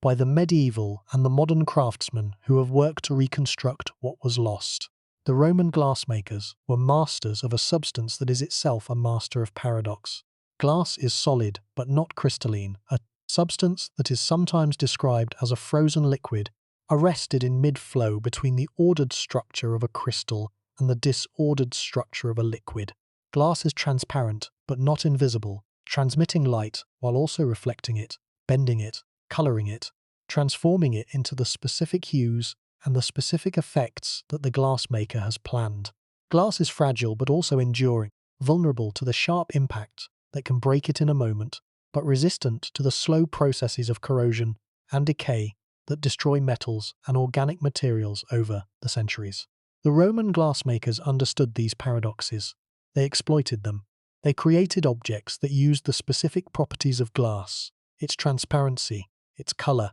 its ability to be shaped by the breath and the hands of the craftsman, to produce effects that no other material could produce and that no other tradition has surpassed. The cage cups, the cameo glass, the dichroic glass, the millefiori, these are not merely technical achievements. They are artistic achievements, expressions of a creative vision that saw in the molten glass on the blowpipe a potential for beauty that was as limitless as the human imagination itself. The glass survives. The knowledge that produced it does not, at least not in its entirety. The gap between the surviving objects and the lost knowledge is one of the most poignant gaps in the history of ancient technology, because the objects themselves, in their beauty and in their technical perfection, are a constant reminder of what was known and of what has been forgotten. The Portland vase sits in its case in the British Museum, its blue and white layers gleaming under the gallery lights, and every visitor who sees it is looking at a question that has not been fully answered. How was this made? The question has been partially answered by the scientists and the craftsmen who have studied the vase and who have attempted to replicate it. But the answer is still incomplete, still debated, still uncertain in its details, because the specific knowledge that the Roman glassmaker possessed, the specific adjustments of temperature and of timing, the specific movements of the hands and the tools, the specific judgments that guided the carving of the white overlay, were encoded in the body and the mind of the craftsman and were not written down. The knowledge died with the craftsman, and the vase that the craftsman made is both a monument to his skill and a memorial to his silence. The furnace is cold, the blowpipe is corroded, the crucible is cracked and empty, but the glass remains, holding the light as it has held it for 2,000 years, transparent and luminous and enduring, a substance that has outlasted the civilization that shaped it, and that will outlast, perhaps, the civilization that studies it, carrying into the future the frozen record of a skill that the past has not fully surrendered and that the present has not fully recovered. The Roman glassmakers were anonymous. Their names are not recorded in any surviving text, with the exception of a few mold-blown signatures that identify specific workshops rather than specific individuals. The anonymity of the glassmakers is consistent with the general treatment of craftsmen in the Roman literary tradition, which celebrated the achievements of generals, of politicians, and of writers, but which regarded the work of craftsmen as beneath the notice of the educated classes. The paradox of the Roman glass tradition is that the objects that the anonymous craftsmen produced are among the most celebrated and the most admired artifacts of the Roman world, while the craftsmen themselves are invisible in the historical record, their identities and their life stories unknown and unknowable. The anonymity of the craftsman makes the objects themselves the only witnesses to the skill and the knowledge that produced them. The Portland vase speaks for its maker. The cage cups speak for their carvers. The millefiori bowls speak for the cane makers who produced the intricate patterns. The objects are the testimony of the craftsman, the evidence of their skill and their knowledge, presented in a language of form and of material that transcends the written word and that communicates directly, across the centuries, to anyone who has the knowledge and the sensitivity to read it. The light passes through the Roman glass, as it has passed for 2,000 years, refracted and coloured by the specific composition and the specific structure of the glass, carrying the information about the specific materials and the specific conditions that produced it. The light is the messenger of the glassmaker, transmitting the evidence of his skill and his knowledge across the centuries, from the furnace in which the glass was melted to the museum in which it is displayed. The information that the light carries, the specific wavelengths that are absorbed and transmitted, the specific angles at which the light is refracted and reflected, is the same information that it carried on the day the glass was made, unchanged by the passage of time, preserved in the molecular structure of the glass, as surely as the words of Pliny are preserved in the pages of his text. The glass endures. The objects that the Roman glassmakers produced 2,000 years ago The vessels, the windows, the decorative pieces, the masterworks and the commonplace items alike have survived the centuries with a resilience that belies the fragility of the material from which they are made. The glass has outlasted the furnaces in which it was melted, the workshops in which it was blown, the cities in which it was sold, and the empire that sustained the industry that produced it. The glass has survived because glass, for all its fragility, is one of the most chemically stable materials known to science, resistant to the corrosion and the decay that destroy metals and organic materials over the centuries, preserving the form and the color and the specific composition that the glassmaker gave it on the day it was made. The survival of the glass, combined with the loss of the knowledge that produced it, creates one of the most poignant paradoxes in the study of ancient technology. The objects survive, but the knowledge does not. The products endure, but the process is forgotten. The glass is there, holding the light, reflecting the colors, preserving the form, and it speaks to us in a language that we can partially understand, but that we cannot fully translate, because the full vocabulary of that language, the specific skills and the specific judgments, and the specific knowledge of the Roman glassmaker died with the craftsman and was not fully written down. The objects speak. The Portland vase speaks of the specific skill of the cameo cutter who carved the white overlay with a precision that has not been surpassed. The cage cups speak of the specific patience and the specific nerve of the glass cutter who removed the glass between the cage and the vessel, working for hundreds of hours in the knowledge that any error would destroy the work. The Lycurgus Cup speaks of the specific knowledge or the specific fortune that produced the nanoparticles of gold and silver that give the glass its color-changing properties. The Millefiori bowls speak of the specific art of the cane maker who created the miniature patterns that are revealed when the cane is sliced. Each object is a testimony, a witness to the specific knowledge and the specific skill of the craftsman who made it. And the study of the objects is the study of the testimony, the reading of the witnesses, the reconstruction of the knowledge from the evidence that the knowledge has left behind.